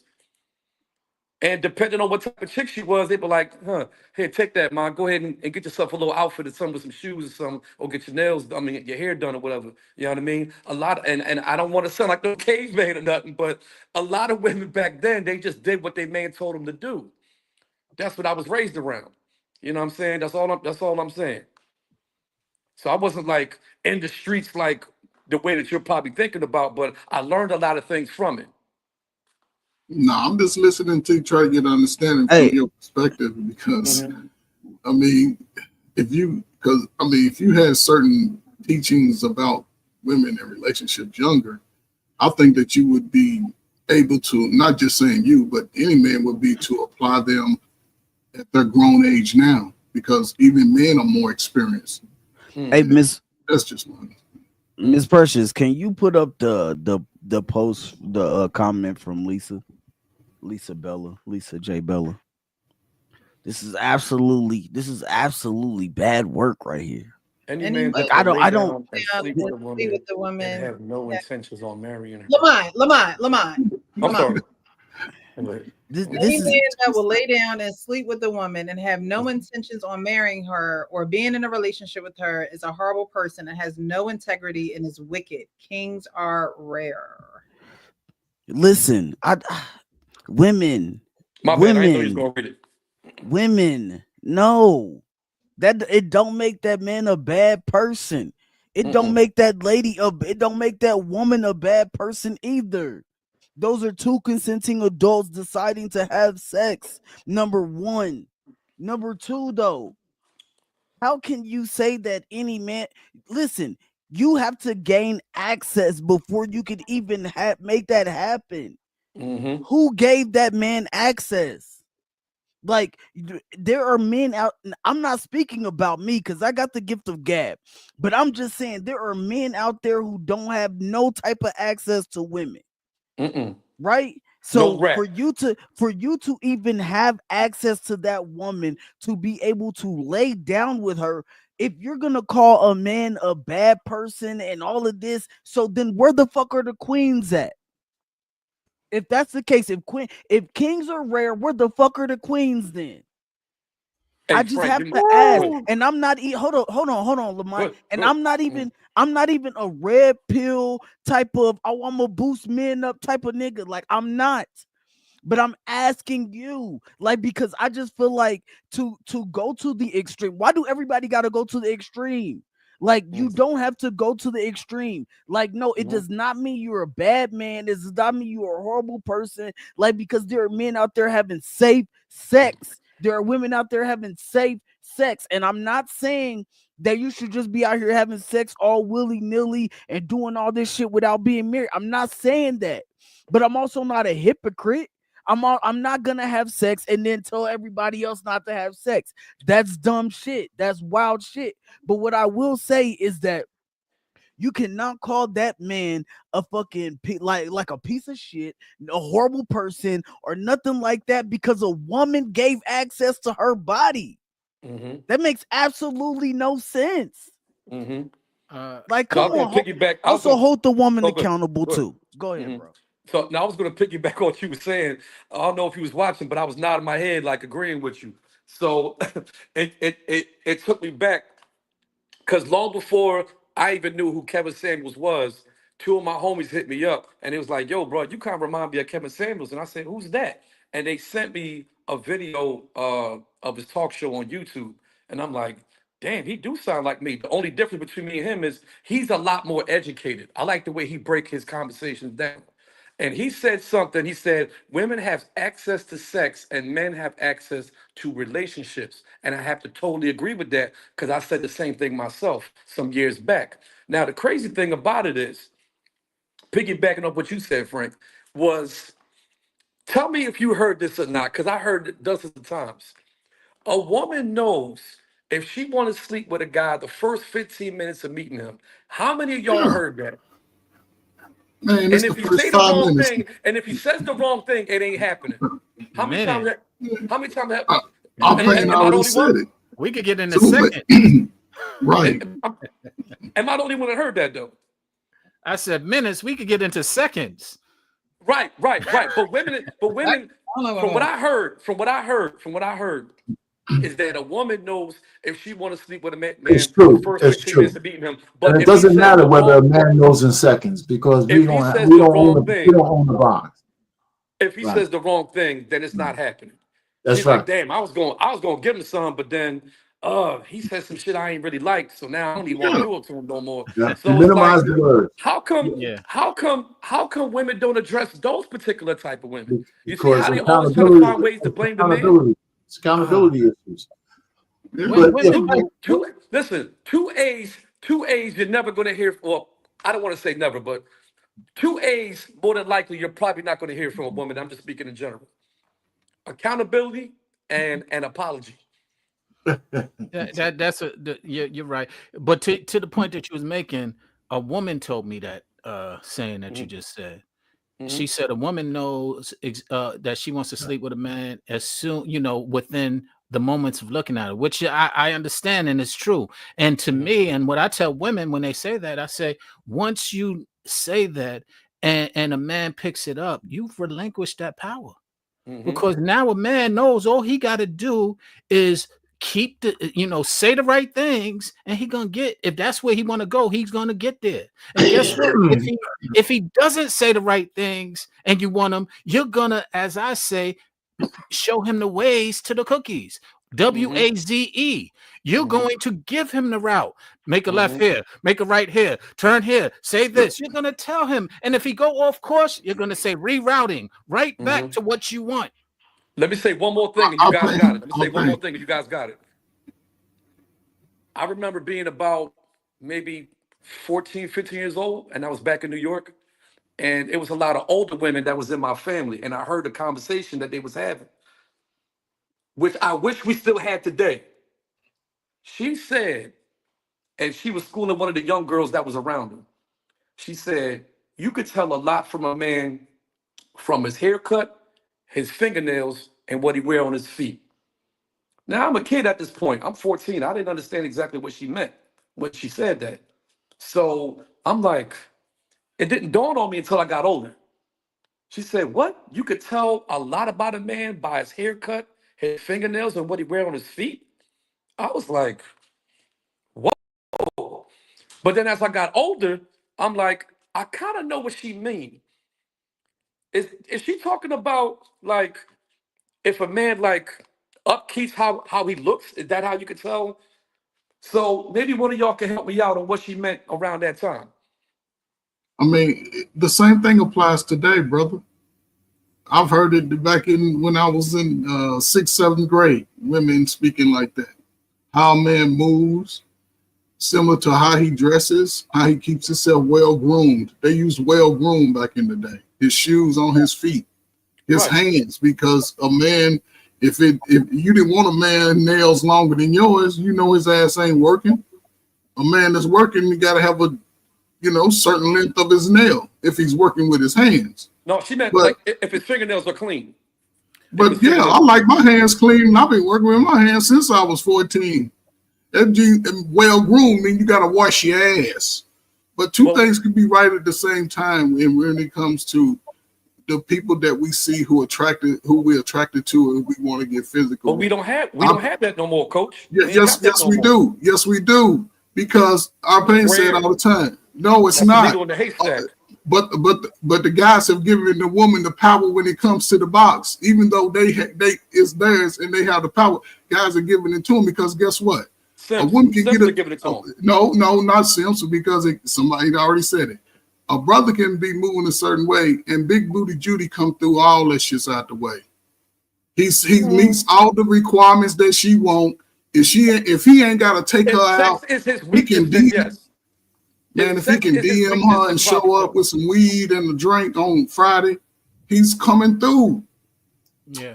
But that's the work. If sex is not that man's weakness. But that's what his weakness. That's not going to work. But Lamont, that's to the point that our pain made earlier, as far as we send mixed signals, because there are men that sex is their issue, but they lie on and try to get it, and there's our men who that's not. Just like there are women who money is their driver, and there are women who not. It's hard to distinguish the difference between the two. But not if you're intentional. Hey, listen, Justice, can you put Bella's thing that says, "Don't you really think there's no consequence?" That's what I was going to ask you to put up too. So thank you. Oh, okay. Don't you really think there are no consequences for sleeping with a woman and not having any intentions on loving her? Yes. And this was to me. Yes, there are. And this is where we might have some agreement, Bella, right? I think that when men are intentional, they need to be all the way intentional. And there's three levels to it. If your intentions are just to sleep with a woman, you should tell her. Because you should let her know that that's the intention. However you put it out. Hold on, Sean. Let him finish. Hold on. So whatever way you say it, if she says yes, now she knows the game. There's no lying there. It's intention.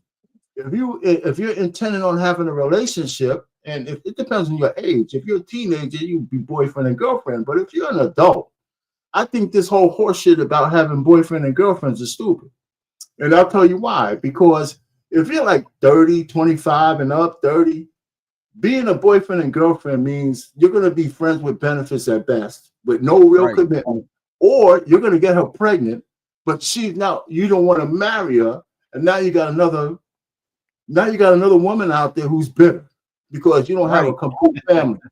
And so if you're going to be with a woman after a certain age, you should have intentions on marrying her. Or leave her alone. That's what I'm saying. Same thing with guys do with baby mamas. They don't want to be, some guys don't want to be stepdaddies, but they still would have sex with the women. That gives mixed signals. The reason why I said wait is because I argued this point with you months ago, maybe about you didn't argue me against it, and you said men lied. I said men need to stop that nonsense. I didn't say that. I don't. You got to show me the tape where I said men lied. I'm saying men need to be intentional. I'm gonna look for it specifically. Hey, you gonna look for it? You said men lie for the box. And I said, men need to stop that. That's why we have. That is true. That is true. I'm saying they should be intentional. wasn't telling them to do that. No, wait. I agree, but he just finished saying you Right, need to right. tell them. He just said you need to tell them that's all you want. That's right. That's what I was saying. I was saying, yo, men need to be more honest about what they want or intentional to your This is point true. about what they want. And you This is said, true. well, that you know, when you're young, that's what we do. I said that's the No, bullshit. I didn't say that. I said men lie because they're not intentional. Hey, hold on. Hey, hold on. She was responding to me. Yes, I do think that there are consequences for sleeping with the woman without having any intentions. I do think so. Yeah. So, you know what I'm saying? But that does not mean that two things cannot be true at once. Like, people are going to have sex. That's what I'm saying. People are like the human action, like the human being. People are if you are attracted to somebody, that's why I'm glad I found wifey. I'm just saying though, look, at the end of the day, it is this. Like, people are going to have sex. You're never going to be able to tell people to not have sex and they're just going to listen to you. So what I am saying is, you can't say that the man is a bad person for having sex with someone who allowed him to have sex with them. That's all that I'm saying. The woman is not a bad person for having sex with someone especially if they're doing it safely, right? But at the end of the day, I will be a hypocrite to say don't have sex when I know that I have sex. Like, so that would be hypocritical for me to do. But I'm just saying, at the end of the day, yes, it is consequences do come when you are just having sex out here recklessly. It's like sleeping with every woman, doing all this shit, not having no intentions of settling down with the woman and all of that. But if two people come together and they don't have any intentions on being together and they decide to have sex together, then yes, it's nothing we can do about that. But all we can do is hope that they are not out here creating a whole bunch of broken homes. All we can do is hope that they're out here, you know what I'm saying, trying to have safe sex. That's all we can do is hope that. That's all we can do, because we can't control what other people do. We can't. Frank, we can control what we do, we can control what we do. And to your point, it is hypocritical if we're doing something. Well, we could start trying to not do certain things that we're impulsive about. We could start trying to do things, have a lot more discipline with ourselves. That's why I said I'm glad I found wifey. Right. And we can start admitting that just because we condone bad behavior doesn't make it good behavior. Yeah, that's why two grown adults choose to have sex and it feels good and they on the same page, don't make it good behavior. So, and this is facts, Sean. But everybody ain't out here moving, and we know this. That everybody it's good and bad on people having sex, right? And we know that there's people out here that are not moving intentional because their intention is to not be in a relationship, and like their intention is to go out and have friends with benefits. That's their intention, and I'm not saying that is right. I'm not saying that. What I am saying is, like, we don't make the rules for everybody. And yes, there's consequences. You can have unwanted pregnancies. You can have all of that. All we can do is hope that shit ceases and we can bring those numbers down. And that is not the case. Hopefully people can find their wives, just like the guy we was just talking about that found his wife in 6 months after being with somebody 10 years that he did not have a child with. Like, we want more stories like that. That's why I was saying that I was proud of that guy right there. He didn't have a kid out of wedlock. He found a wife after being with somebody for 10 years. He found what he figured, what he wanted, and he said, yo, this is my wife. Just like when, you know what I'm saying, I'm like, yo, I was out here wilding in the army doing all of that, you know what I'm saying, went through my stages. Now I found wifey. Like, and I don't have to worry about the bullshit. Like, it's easy work. So I didn't like the question, especially she used the word love, because honestly, I think men love harder than women, in my personal opinion. We do. So I don't like those type of questions that she was asking, because I don't really think it's a fair question. It's not a fair question to answer. You know what I mean? What do you mean by that? What do you mean by that? Because she used the word love, you know what I'm saying? And I'm gonna let it ring. Yeah. When she used the word love, right? The question that Frank answered. The reason why I didn't like the question because with her using the word love and sleeping with somebody and having consequences and this, that, and the third, what she doesn't seem to understand is that when I say men love harder than women, when men get into a relationship, we are serious about you. Okay? When guys take women out to like maybe certain lounges and stuff like that, and the lounge is known for having some beautiful women in there. I told my boy this the other day, I ain't making this up. It's the spot around the corner from my crib. And that spot is known for having some beautiful women in that joint. And I'm like, damn, you brought her with you? I said, damn, boy, you must really like her. Cause you know what being here. You know what type of women that being here. These chicks fine, like everything. You know what I'm saying? So for a guy to bring that girl over to a place like this, you must really like her. You know what I'm saying? I've seen women that's out on dates with these guys on their cell phone. I'm like, damn, how they enjoying the date? She all on her cell phone. Did she come out just so she can get a free meal? Like, you know what I'm saying? Most women act like users. But when there's real men out here that when they take women out on these dates, their intentions are good. I don't hear women talking about that. It seems to me those two particular questions that she put on the screen was both against men.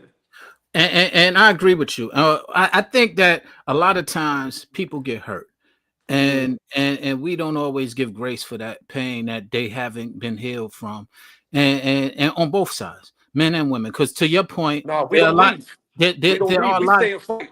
What was that? Men really don't leave. We try to stay and fight. We try to stay and try to reconcile. When we're in love, you're right. But there's a lot of times before we get in love that we use and abuse these women. And we can't sit there and not lie about that. Oh man, I'm talking about it, man. I'm talking about it, man. I'm not talking about these little guys that sprinkled around that do that to women. All my comments that I make, right? Any comment that I make, I'm speaking in mass. There's way more, and that's why I asked that question specifically. I said, do you think that there's a good man shortage or a good woman shortage? And everybody said a good woman shortage. That means there's way more good men than women. But there's you didn't even realize it. But let me explain some of that. Go ahead. There are a lot more women than there are men available. One. So they outnumber us. So there's definitely a lot more women, a shortage of good women. But that doesn't negate the fact there's a lot of bad men too. No, Sean, no. I'll push back. No, Sean, no. I'll say this. You're trying to tell me there's no bad men? No, hold on. Now you're making two different points. You said it's a lot and there are some. However, let's just take the women that outnumber. Let's just take the women that outnumber us and set them to the side. Now we evenly match number to number, right? Okay. Out of those numbers, right, I would believe, and I said this and I'll pay you correct me, a good 65% of those brothers are good brothers. 65 to 70%. Hold up, ain't got no children, they working, they doing their thing. Then I'm going to take another 7 to 8% because those numbers are rising in the last 15 years. And those numbers are still small. I would say another 7 to, I'll give it 10% because the numbers. 7 to 10 for those % of those brothers are maybe on the down low or living that alternative lifestyle, right? So I would give a good 25, 35% of brothers getting most of the cheeks out here. Most of the cheeks out here. And listen, we can call those brothers bad. However, they was all raised by the same type of mama that the women were. They all experienced the same lack of the daddy that the women do. But those brothers are still DMs blowing up. Okay. But still, there's more women DMs that's blowing up on Instagram. You couldn't name a bunch of guys, and this DM is crazy. Let me tell you this. Let me tell you from my anecdote why I say what I say. When a woman comes to me and say, do you got somebody you could hook me up with? Not that I like to or anything, but when they ask me that question, you got a good man for me? And I evaluate the men that I'm aware of and that I know. Here's what it boils down to. The men that are good are usually in relationships or marriages. Not all. There's a lot that are not. I'm telling you what I said. What I know when I'm telling you what I just said. I was very clear. When I'm asked this, my anecdote is what I said. And they asked me, all right, yo, could you hook me up with a good man? I have more men that I can't hook them up with because I know they ain't about shit than I do men that I can hook them up with who are about it. Because the men who are about it, like I said, are usually in relationships. There are a lot of good men, but they're usually taken. Now, the ones that aren't taken ain't always that good. It's a lot of them that's not taken. I'm not saying that they are. I say they do exist. They definitely. I'm sitting on a panel with a few. Put it this way. Look at us right here. We got 5 men on here. 3 which are taken, 2 that are not. I can't wait to respond to what. I'm gonna wait till you're done. I just can't wait to respond. Go ahead. Go ahead. Hold up. Hey, did you count me as taken? Yes. We're moving on. Oh, okay. All right. Just what the this is a new thing. You just got married, Frank. What's going on? Hey, listen. Hey, listen. Let me just respond to what you just hold said. on. I got you, Ma. I got you. Hey, Payne, listen. All right, just listen, Payne. I'm just telling you, man. Listen. Don't worry about it. Just know that. Just listen. I'm just telling you. Don't worry about it, man. Just know that your meds is. You feel me? The market is done for the boy. You feel me? Just know that's a good thing, man. That's a good thing. Yeah. All right. So let me just enlighten you real quick. I'm not even going to drag this out. No, we got to move on. Because tonight is only going to be a 3-hour show, and I wanted to be. Oh yeah, go ahead. She got to get up early for work. Go ahead. Go ahead. All right. So the next video that I'm showing is a woman actually taking accountability for her actions. However, this is 1 in a million. 1 in a million. Not giving me an answer. I just gave you the answer. Why do women get so defensive when they're called out on because something? You don't want to be honest. You don't want to deal with the truth. You don't want to change. We what? just don't want to deal with it. Exactly. Why? Why is that an issue? Because we kind of want to do what we want to do, and we don't see you guys. Men complain about things that are just sometimes just why are you upset about it? You do. And I feel because like there's something wrong. For me. And the only way to communicate and fix things is to address it. I don't like to be told and deal with it and fix it. I don't like to be told that I'm wrong. I don't like to be told when I'm wrong. That's established. I get agitated when I find out that I'm wrong about something. Okay, I get agitated, and that's why I guess I get defensive because I just want to do what I want to do. And no, it's not always right, but I just want to do what I want to do. And when you call me out, it makes me defensive because I don't even understand why you would be calling me out. It's not that serious.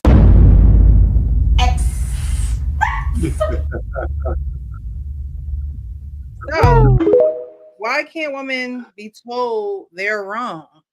I mean, she just pretty much said that she doesn't want to do anything about it. She doesn't want to act on it. But in you guys' experience, why do you feel like women don't want to be told they're wrong or they can't be told that they're wrong? Because you guys like to be coddled. Women like to be coddled. You know, it's as simple as that. Affirmation, coddling. I mean, it's a plague. It's something that can be taken advantage of. It's exploited all the time.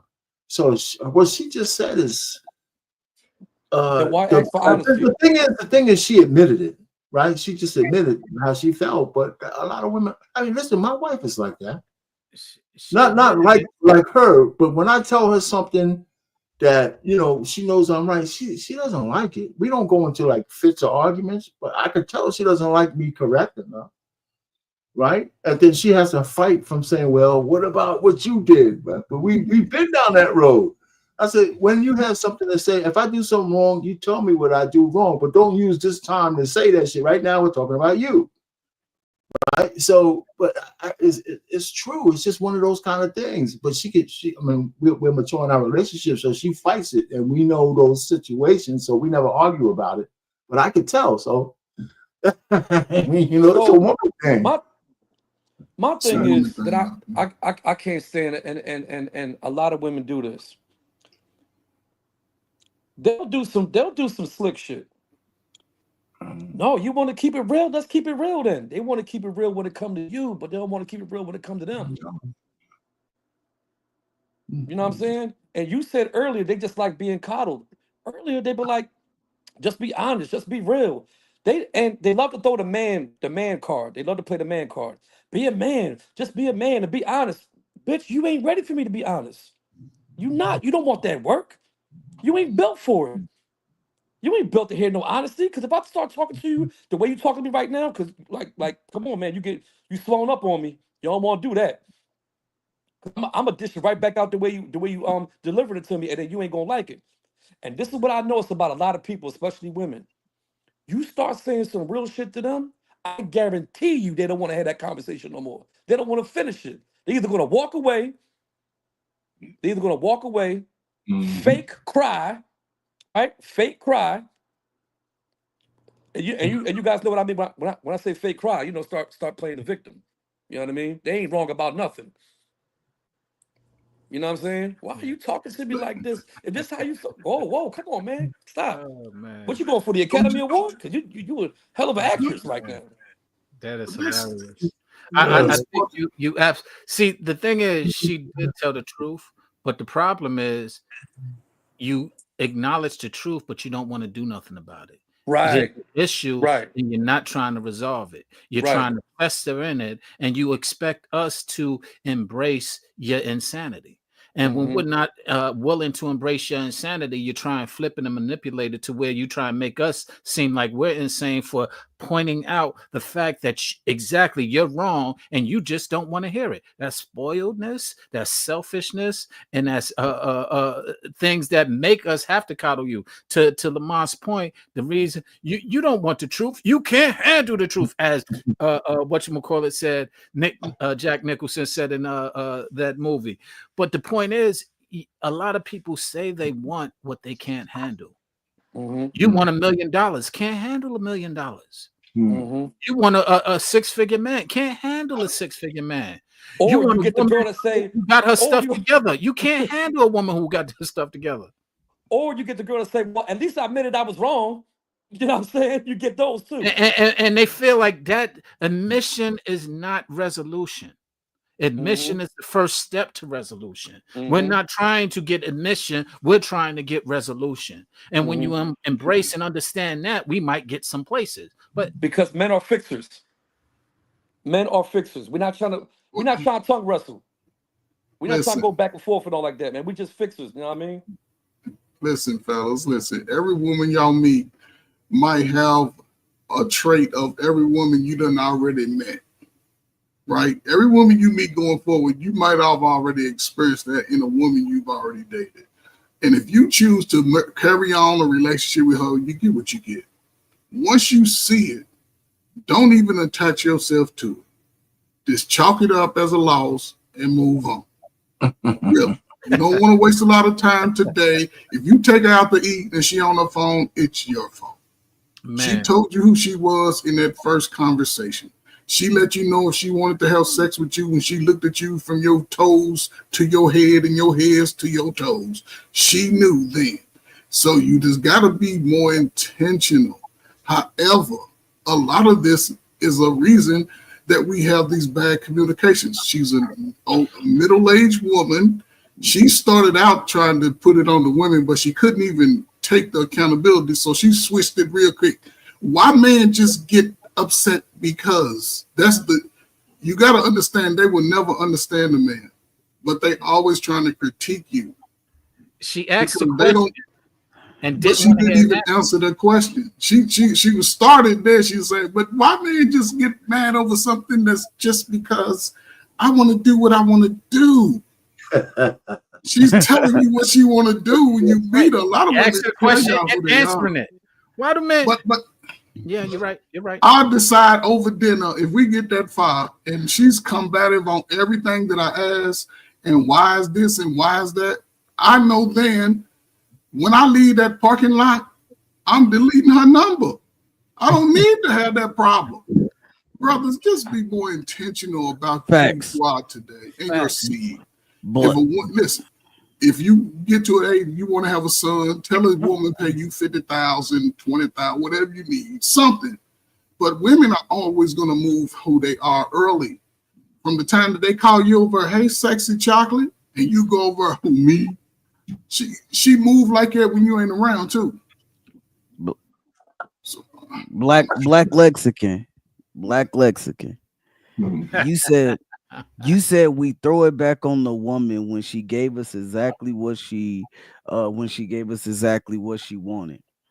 Right? When she gave us exactly what she didn't give us no. That's why I am in what do you call it, equal accountability partner. That's why when she said like the kings are out here wilding and all of that, like we don't, like, you don't gain access to the body, bro. It has to be on both people. I don't understand why people are like go from one extreme to the other. Like, let's just hold both people accountable and we're good to go. No, like if I meet a woman, right? Let's say I met a woman. I thought that maybe this woman could be my wife, but something was missing. But then we break up. It's not about blaming the other person. If she was not my wife. But then I meet a woman, and this woman is what I want. This woman is what I choose to be with. This woman is what I choose to give who I choose to give my last name to. There's no blaming the other person. There's no blaming whoever was in my past. That's what one thing I hate is when people talk bad about the people that they chose. You chose them. I hate that shit. You chose them. But at the end of the day, if I get with this woman and I'm like, yo, what? This woman is who I want. This woman is my wife right here. I make that decision. We get married. I'm not blaming nobody in the past for any failures, any failed relationships, none of that. Fuck all that. Because none of that matters no more. I found my wife. Like none of that shit matters no more, bro. At the end of the day, and my bad, because you got a chess piece as so I hope you're a bro. But at the end of the day, it's not about blaming nobody, bro. If I'm a single person and I have sex with another single person, that is not on just me, bro. We both made the decision. Like, you have to hold both people accountable. So if you're gonna say that, okay, Frank, you had sex with a woman, you're a bad person, what the fuck does that make her? Like, that's all that I want to know. And if you can tell me that it makes her a queen and it makes me a bad person, then cool. But that's some shit that you gotta look in the mirror and say, what the fuck am I talking about? Well, for one, if you can say that make both of y'all a bad person, then cool. Then I can say that. Then you're holding both of us accountable to the same standard. So I can appreciate that. Yeah. But you can't call me a piece of shit for something that I had to gain access to and then make her seem like a queen. Yeah. That makes absolutely no sense. I agree. That's all I'm saying. I agree. Your choices are bad when somebody when because she got hurt. No, the choice is we cannot have access unless there's the R word incorporated. We cannot have sex without your permission. To your point, and when you have that bad experience, or if you have a bad experience, to your point again, Frank, it's your booger. You picked them. Right. Hey, Dank. So the thing is, Hold on. it's like, Hey, my bad I've too. never- And then, hey, Dank. Hey, Dank. If you're so bored, my guy, you can leave, or you can come up on the panel. Because you said it was a whole bunch of old people up here saying shit. So come up on the panel, grab your nuts, talk like a man, and come up here and say what you gotta say. Join the topic and let us know what you gotta say. Hopefully, you're a 20-year-old person in the chat talking. Because if you're a 45-year-old man behind a keyboard talking about you bored and you ain't got shit to do, that means you don't got a wife. And you don't got a right. There's a bunch of channels on YouTube for you to be on. Yes, come up, bro. The link is at the top of the chat. It's boring, so I don't know why you want to, but you know, I mean, I'm borderline if I even want to let you up, man. Oh man, you know what's interesting? He's asking what the topic is. Black lexicon. I mean, it is scrolling. Why can't a woman be told they are wrong? You took the gloves off today. Stop looking at the chat, boy. Shit. A woman feeds off of and falls in love with our intentions for her. Her expectation is all of our intentions lead to marriage. So what I'll say to that is, no, essentially. There are intentions, and then there are people who do what they say they're going to do. Right? There is, oh, I have intentions on marrying you. I have intentions on, you know, this, and that. But then there are people who are going to do what they say that they're going to do. Intentions are good. Intentions, you know, lead you down the right path. But they also say that the road of intentions, you know, the path of intentions are, you know, they're what is it? The road of intentions or the path of intentions are. I know what you're trying to say, right? Like that. I forget what the saying is. I don't know that saying. Yeah, it's something like the road of good intentions or intention, body or something. Yeah. You know, we use that word intentions, and we use a lot of words loosely. Intentions only make sense when you're consistent. The intentions that R. Payne had, only he can speak about it only because he followed through and was consistent with what he intended to do. But a lot of times you have intentions and don't live up to it. What does it matter? I found it. It says the road of good intentions aren't enough to guarantee good outcomes. Right. Mm-hmm. Yeah, there's another saying to that too. The road of good intentions is paved with to hell or something. Yeah, it's some good intent. Listen, the second part of this sentence here, I don't agree with from the standpoint her expectation is all of our intentions lead to marriage. Well, that's not necessarily true. I think that it was at one point that might have been more true, but a lot of women are not looking for marriage these days. They're perfectly content with being, you know, F buddies. Especially the only problem is that they can't sustain that without getting some kind of trauma, because they underestimate the fact that they're collecting energy from a lot of men and they don't have no goddamn where to put it. And it manifests itself in a lot of different ways. Pills, bad behavior, babies, you know, all kinds of bullshit. You know, so it'd be nice if their intentions were always towards marriage. Then life would be a lot more orderly than chaos. Right. Let me just say this part, and I'm gonna sign off. So, the only thing that's going to lead to marriage is if both parties have good intentions. Period. Good point. So I don't know what this brother talking about right now. So for you to, if that's your only argument that we're old and this conversation is boring or whatever the case may be, whatever it is this person's saying, I don't think he's listening to this conversation with good intentions. It seems like Ooh, this good person one. is listening. There's two different people. It's two different people. That was different Oh, comments. well, Both whoever of it is, them picking up my ass. So that's serious. whoever it is, I'm just gonna say this. Women that don't like to be told that they're wrong, but they don't got no problem telling you that you're wrong. So if you're a woman out there, whoever listening or commenting on this podcast conversation, if both of y'all don't have good intentions, it's not going to go far, period. And it's definitely not going to lead to marriage.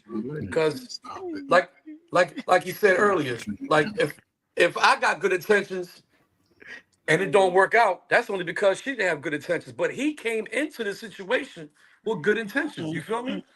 But she didn't. So he was real about it, but she wasn't real about it. And some women, to be honest with you, they may stick, hang along with this guy just to see how much she can get from him. You know what I mean? And if that's her intentions, more than likely that situation ain't gonna work out.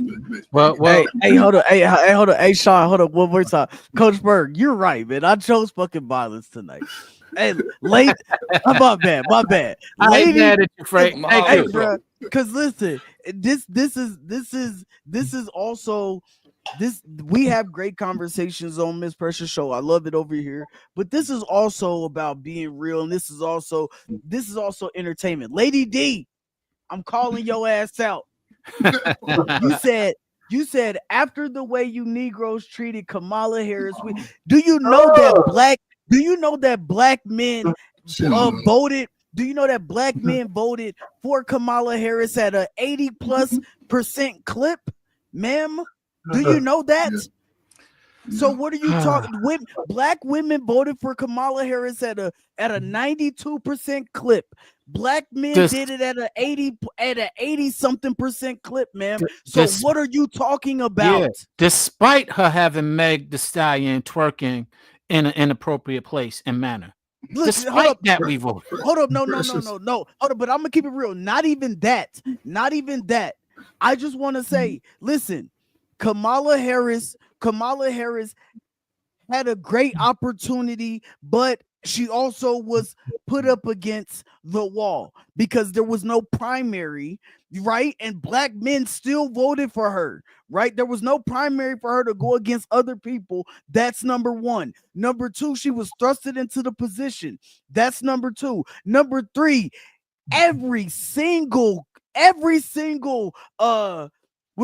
interview, she said the exact same things. Even when they told her to come from the heart, you can recite before she said what she was going to say. That's where Kamala Harris fucked up. Don't come over here talking about my bad. Don't come over here talking about black men didn't vote for Kamala Harris because we voted for her at an extremely high clip. Well, get your facts straight before you come over here talking. Let me just say this real quick. I had the intention to get off at 8:00. And I don't want the intention of getting hit up in the crossfire of Frank's fire. So I'm going to leave now. My bad. You know what? My bad. I'm done. No. I'm just going to, continue on with Frank. Could you show this comment, the black community is past sex? What? Said it. It's you got to go back a little bit. It's at the 23:38 mark. Yeah, Lady D again. Salute to Lady D, man. You got to go up. I'll read it. When we put it in the back chat. Yeah, you can go up. It just said the black community.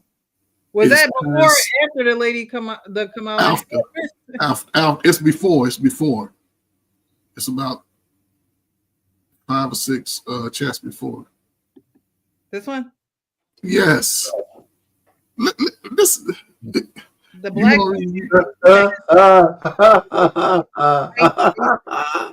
because you wanted to see black women and children suffer. Then the man one who resembles you in a powerful role.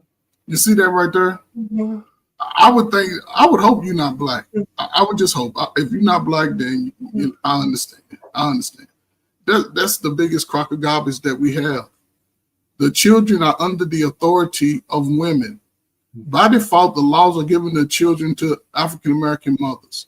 And by default, over the last 30 years, the African-American male and females' literary skills have gone to the bottom. It was single mothers back in the 60s, 70s, and 80s. All those kids, for the most part, everybody was out here being productive. Few fell through the cracks. Now, most of the kids today are overweight, 6th grade, weighing 230 pounds, eat bad food because nobody's cooking for the babies. They got low self-esteem. Everybody's talking about the hurt and pain. And it ain't got nothing to do with daddy.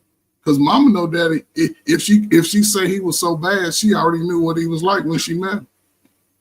And daddy, by default, he's not going to fight with the mom. He want to be with his kids. But they won't even let the kid go over and hang out because they don't like the way, now that they broke up, he moved on or he broke her heart. When we see it, based off of this last video, a lot of black people we having sex at 14, 15, 16 on both sides. So everybody's sexed out by the time they get to 30. Now you got women think that they can just, I ain't gonna say women. Now we got young people coming out of the house from mama talking about they want to live an alternative lifestyle. Not even wanting to go to college, not wanting to join the military, not wanting to take advantage of the systems that are put in place by society. Getting the trades. Young brothers are not even having the motivation. Young women are just using their body, what they seen from mama and auntie and cousin, walk around the house with, go to the club with. This is where we are. In order for this to change right here, it's going to have to be the black women holding black women accountable. And on top of that, I can tell you where one is right here. I'm a single. Well, what was I listen? I've been raising my daughter by myself. I've been raising my daughter by myself since she was 3 years old, Lady D.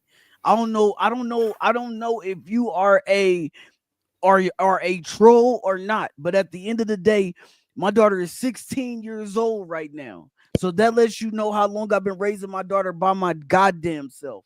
So where are the fathers? Right here. Any more questions? Yeah, I mean, you know what? I'm fighting from not getting into the political discussion. I'm on cloud 9 right now. What's going on in the government? I swear, I'm the happiest I've been in a very long time about the government, man. I really am. It's fantastic. I think keep it up. But that's all I'm gonna say about that. But that's none of your business. I will never dog or diss or talk about my daughter mom on camera. That is what I will not do. But just know that I have my daughter. She is here. She is asleep, getting ready to go to school tomorrow. I just want you to know that. But at the end of the day, just know that my daughter's in a great situation. You don't think she woke up on one of them F-bombs you dropped? You don't think she probably? Hey, listen. she probably did. She probably did. She don't like bad language, so she probably did like that. Hey, I don't like that shit. But hey, and Dank, we understand that you can't come up, or you can't show your face, but you know, but Frank, that's serious what you said though, brother. Enough people. Of course, that's your own personal story. But, it dispels a lot of shit that we hear on these things that men don't take care of their kids. I think there's more men that come on these panels and don't say, listen, I got full custody. I hear just a few. But sometimes I think when we hear shit like that in the chat, more of those guys need to say, hey, listen, I got my kids with me.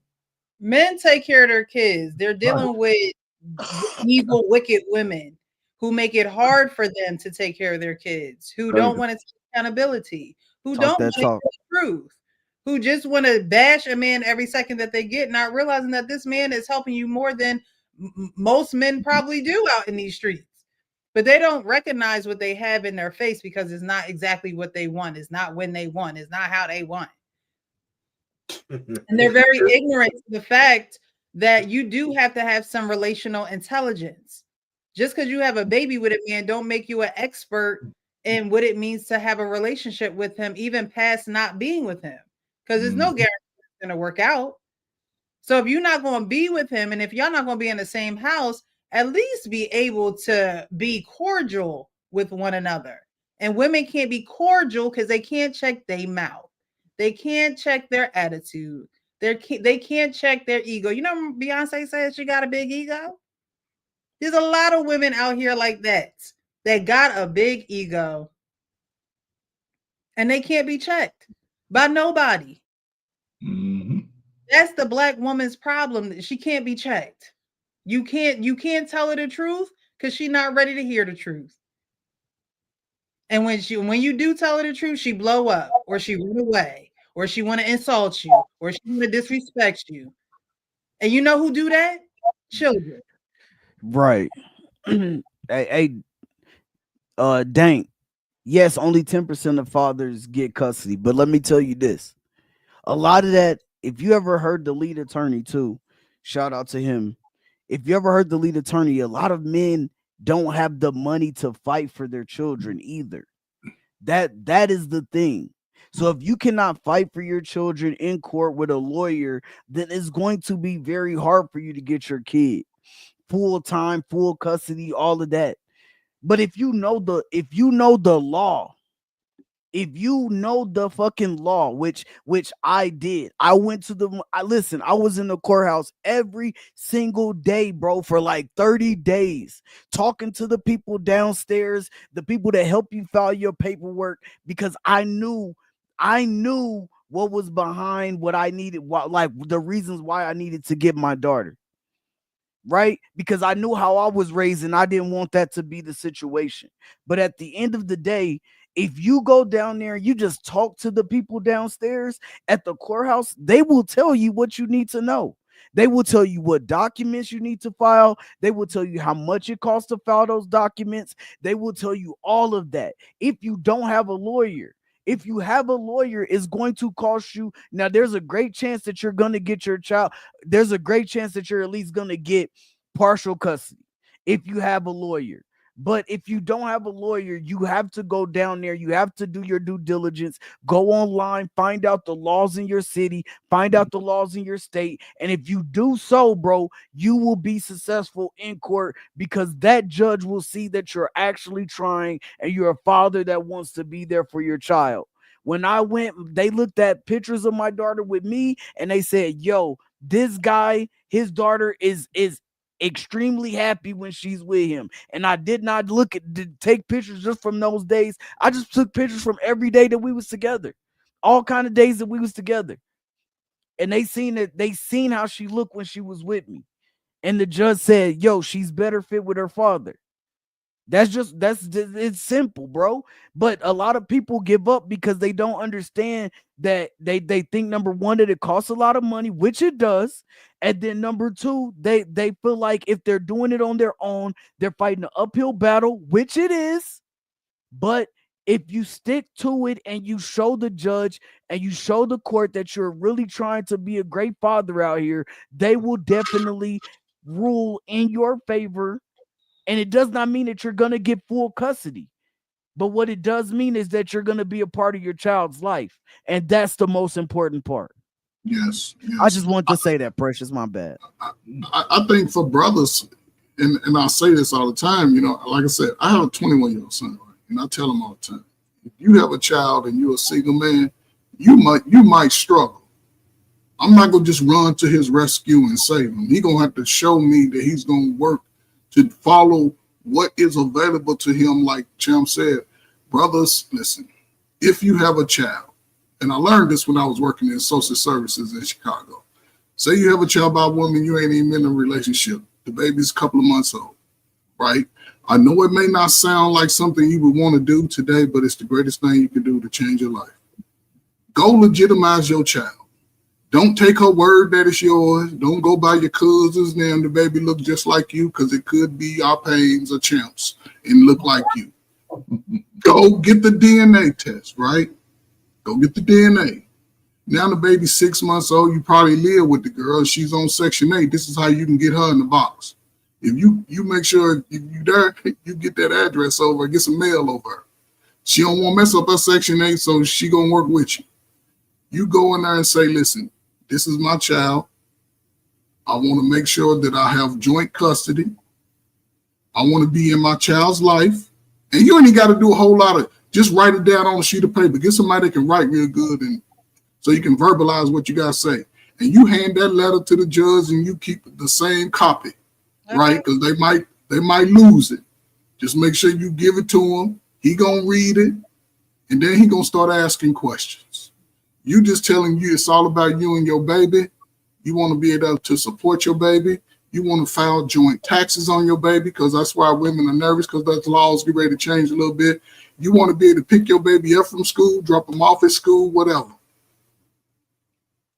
Yeah. So as you get older, but when you go in court, you under that income bracket.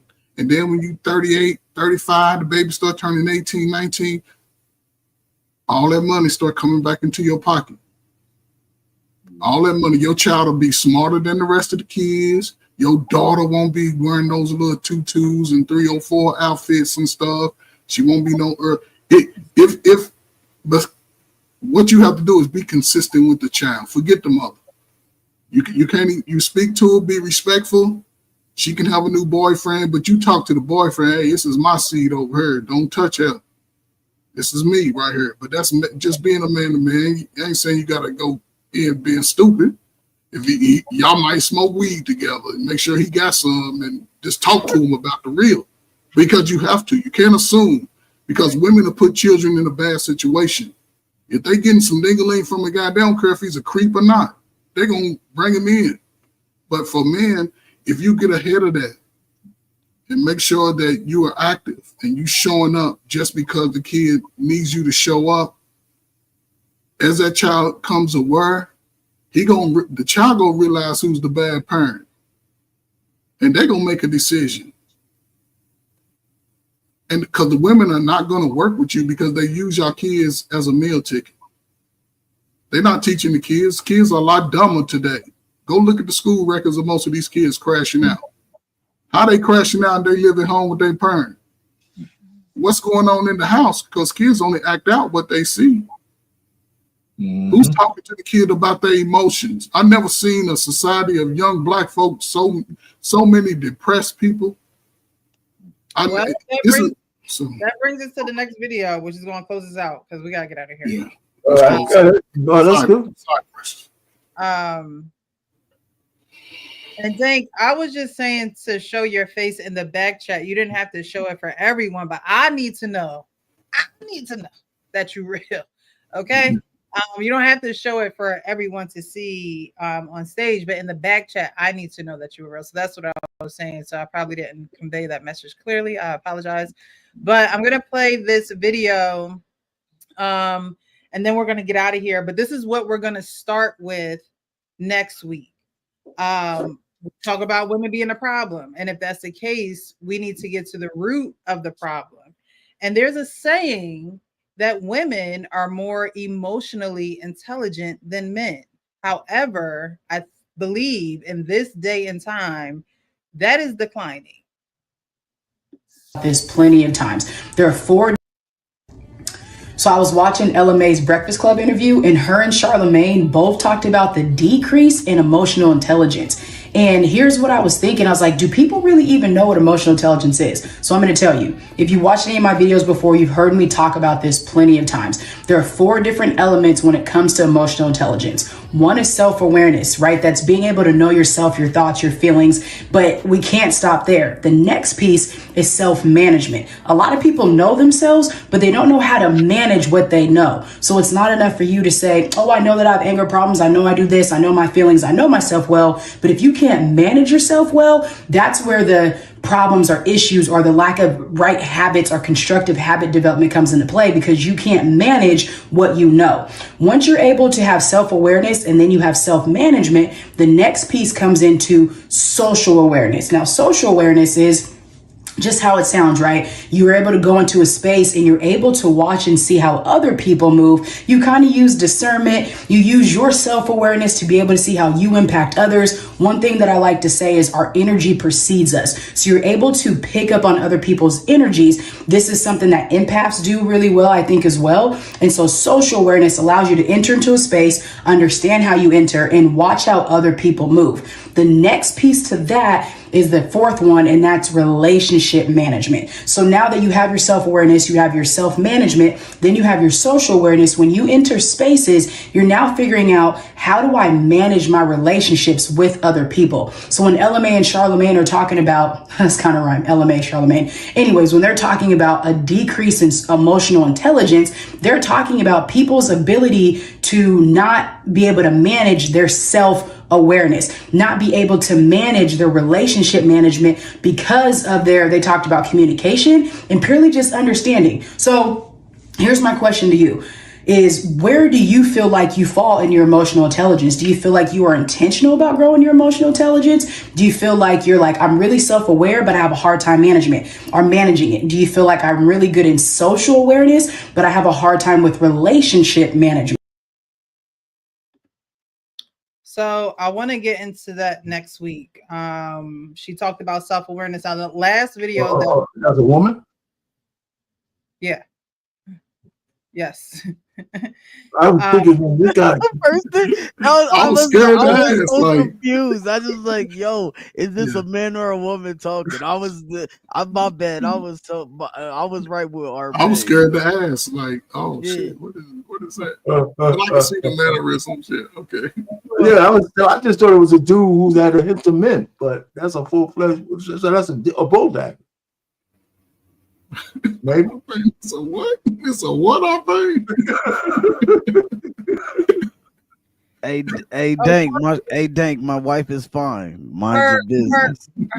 Her sexual orientation is not important to me.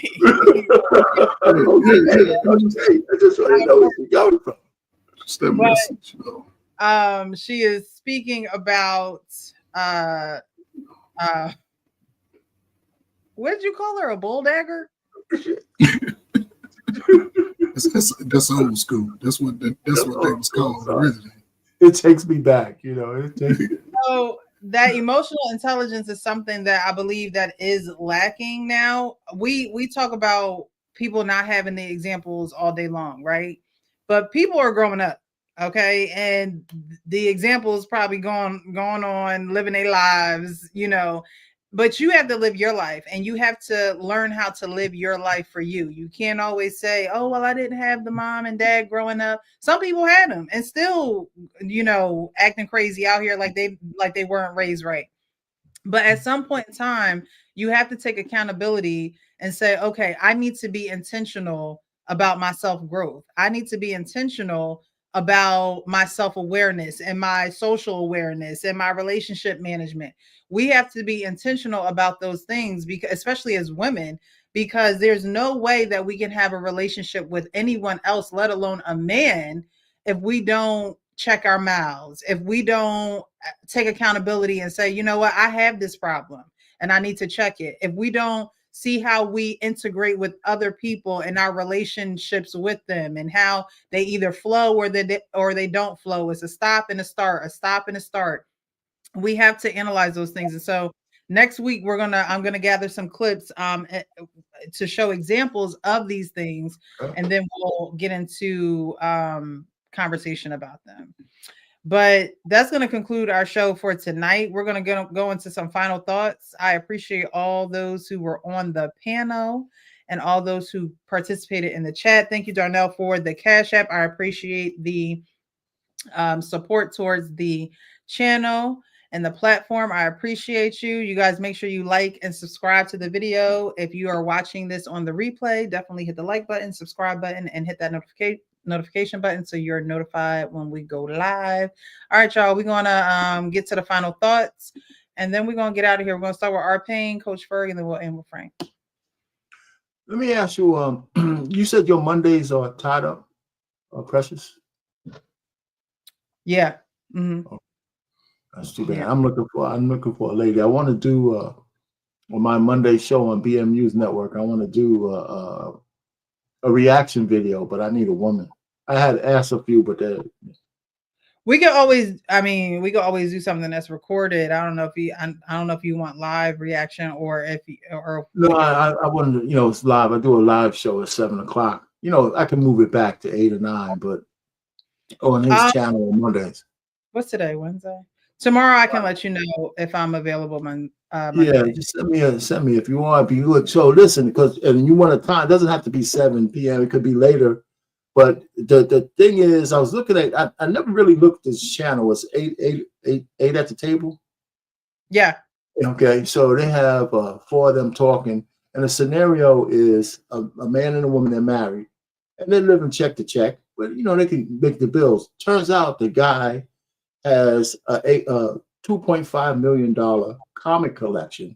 Oh, I saw that, and she wants him to sell it. Yeah, so the dynamics, he knows how does that change the dynamic in a relationship between them.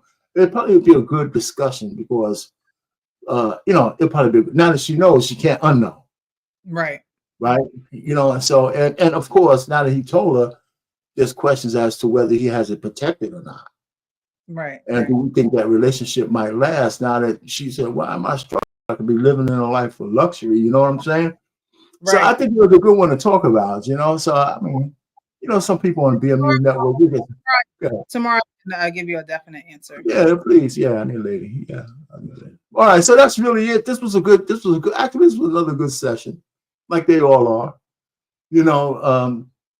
I think the lady in the beginning got a little bad rap. Not, she didn't get a bad rap, but I think she was really knew that she didn't want to be with this guy long term.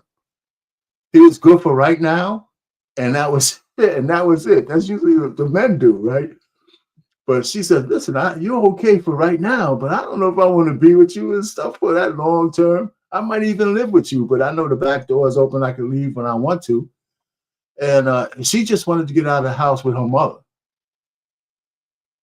So if I can get out of here and I don't have to hear her mouth, I'll stay with you for a year. She said, I'm just thinking about a year, So anyway, this was a good show. I thought it was good. All right, so that's it. I'll land it there. Frank, there's a whole bunch of bloody people in the chat. That one. Anyway, that's it. I'll land it. Hey, good. It was a good show. Go ahead. Thank you so much, Coach Ferg. Thank you so much for being here, Arpane. I appreciate you. Coach Ferg. I mean, as Arpane said, it's a great show. Listen, I think this was a very unique show from my experience, right? Because, Champ, I appreciate your fight, man, because now we got the interaction with the chat popping over here. The chat was sort of engaging, being critical like we are, just being critical. I don't take no offense to it. And I don't think nobody up here take offense to it. Just understand that we try to look at things from a logical perspective, even if we're wrong in certain situations. But, it's all good. It's good. Hopefully y'all learn something too in the chat. That's what I think about. Hopefully people can watch Precious show and learn something on how to move different, get different results from what everybody's been saying that's out there. And if you want the result to be different, you have to be intentional at this point in your life. We done went through COVID. We done went through the LGBTQ getting the rights.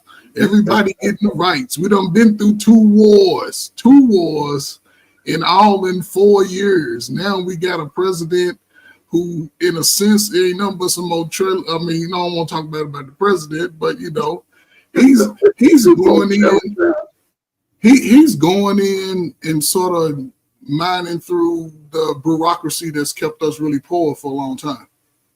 They got trillions of dollars going to other funds that have nothing to do with the growth of America. One country is getting $100 million for Sesame Street. Make it make sense to me. They study, and listen, we need studies of animals and all of this scientific, yes. But however, and I always bring it back to the parents. How many of y'all slow-ass parents go get y'all kids to start learning all this stuff so they can have a different future than us? How many people are willing to sacrifice with their teenagers and say, be different than me? How many people go still make excuses on why they ain't putting in the work 20 years from now, 10 years from now?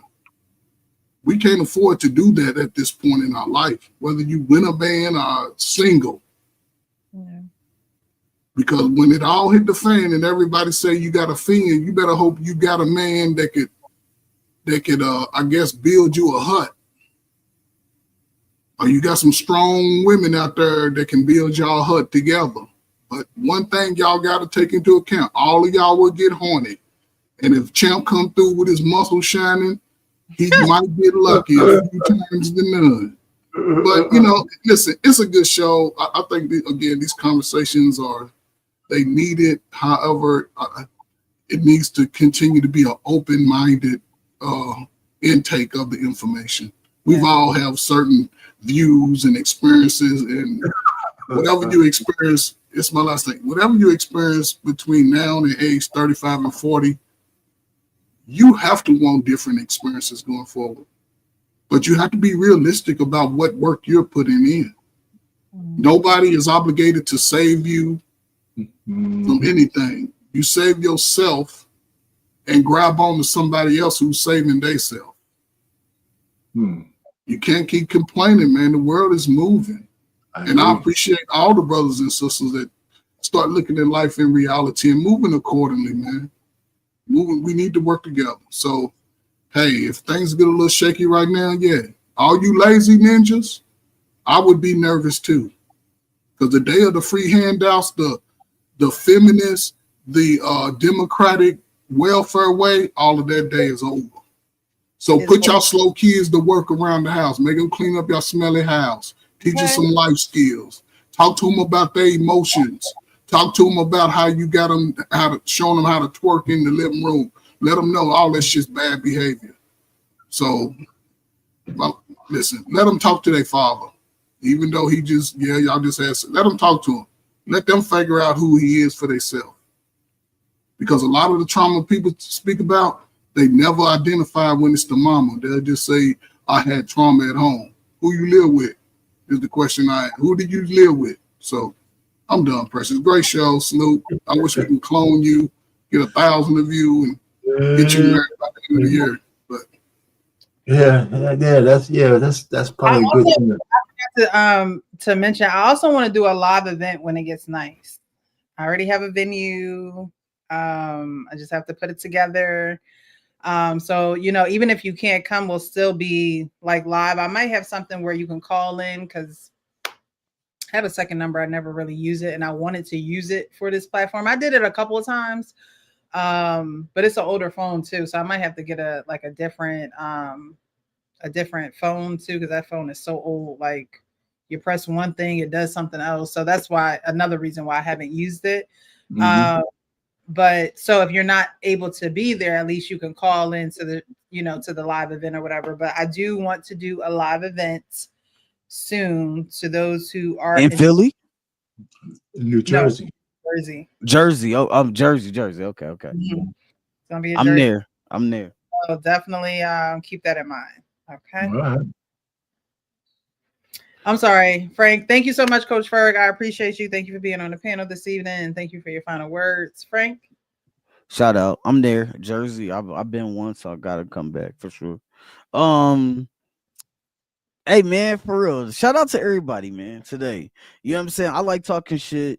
You know what I'm saying? So the like working, like talking shit to the chat a little bit today was hella funny, fun, and just bring a little bit of a different type of excitement to the show.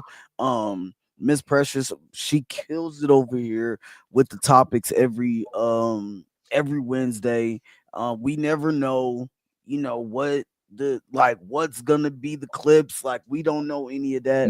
We come up here, it's all love, it's all impromptu. I mean, she knows because she has the layout, of course, but we don't know. So what you're getting from the panel is just our raw, real feelings and emotions, the logic, the thinking, that you get a chance to look inside of our minds, our brains, and see how we all think. And we don't all think the same on all things over here. Like, we are not a monolith. We are brothers from all different walks of life, different ages, different age groups, different generations, all of that. But we all come together every Wednesday as a family to have these conversations, to bring you guys great content. Miss Precious brings together a great panel. with great topics, and it is impactful over here. I will forever say that, forever show the love that I have received from this channel. So and to the brothers that are here, our pain man inspiration, you know what I'm saying, Coach Ferg inspiration, JT, Uncle Rick, man, all of these guys. Shout out to the people in the chat like J Dub who pushed the channel forward, the Wife School podcast who pushed the channel forward. I don't want to miss nobody. I just seen who I see right now, and then but Dank, shout out you, bro, for bringing some fun and excitement to the panel, man. I seen that you said I was a good dude. I appreciate that. It's all fun and games, man. We just like to have fun. But for real, at the end of the day, I just hope that everybody come here with the intentions of an open mind, the intentions of learning something here. I'm hoping to grow. That's why I come up on this panel every week, is just to be able to hear something that I can grow from.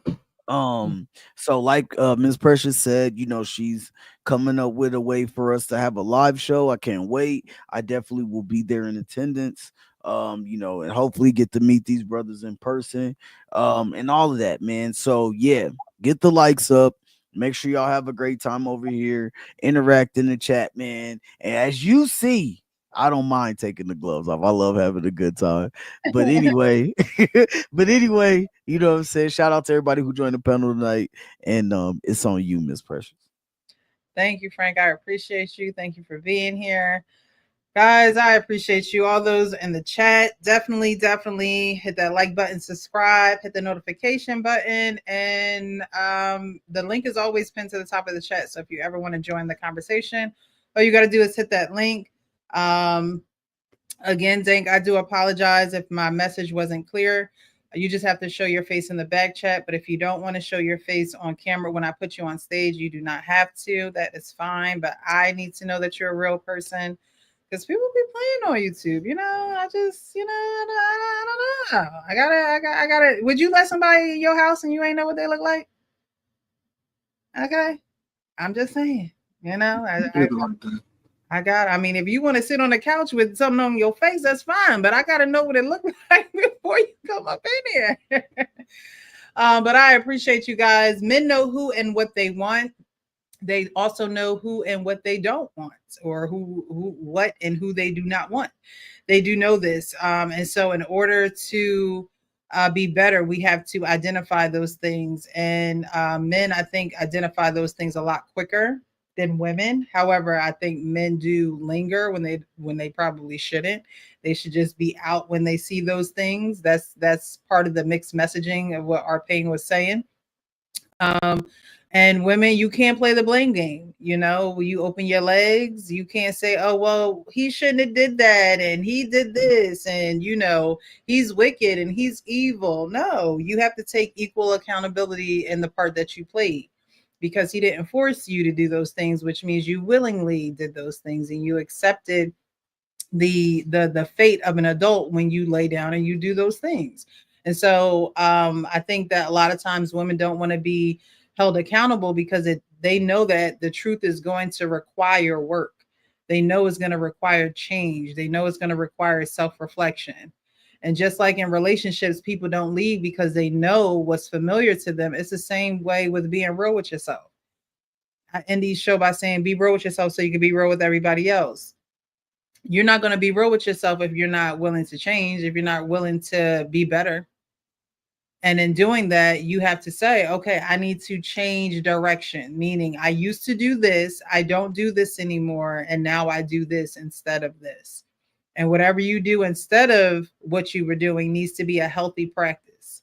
So next week, we're going to go over those things. Like I said, I'm going to find some examples of the 4. She talked about emotional intelligence and the 4 aspects of it, which is the self-management, self-awareness, relationship management, and self-awareness, self-management, social awareness, and relationship management. So we're going to go over that next week. We're probably going to break it into parts. We're probably not going to go into all 4 of them next week, but at least 1 or 2 of them. So we can get a feel of what it actually looks like. And so women can identify those things. We have these conversations. You guys speak from your perspective.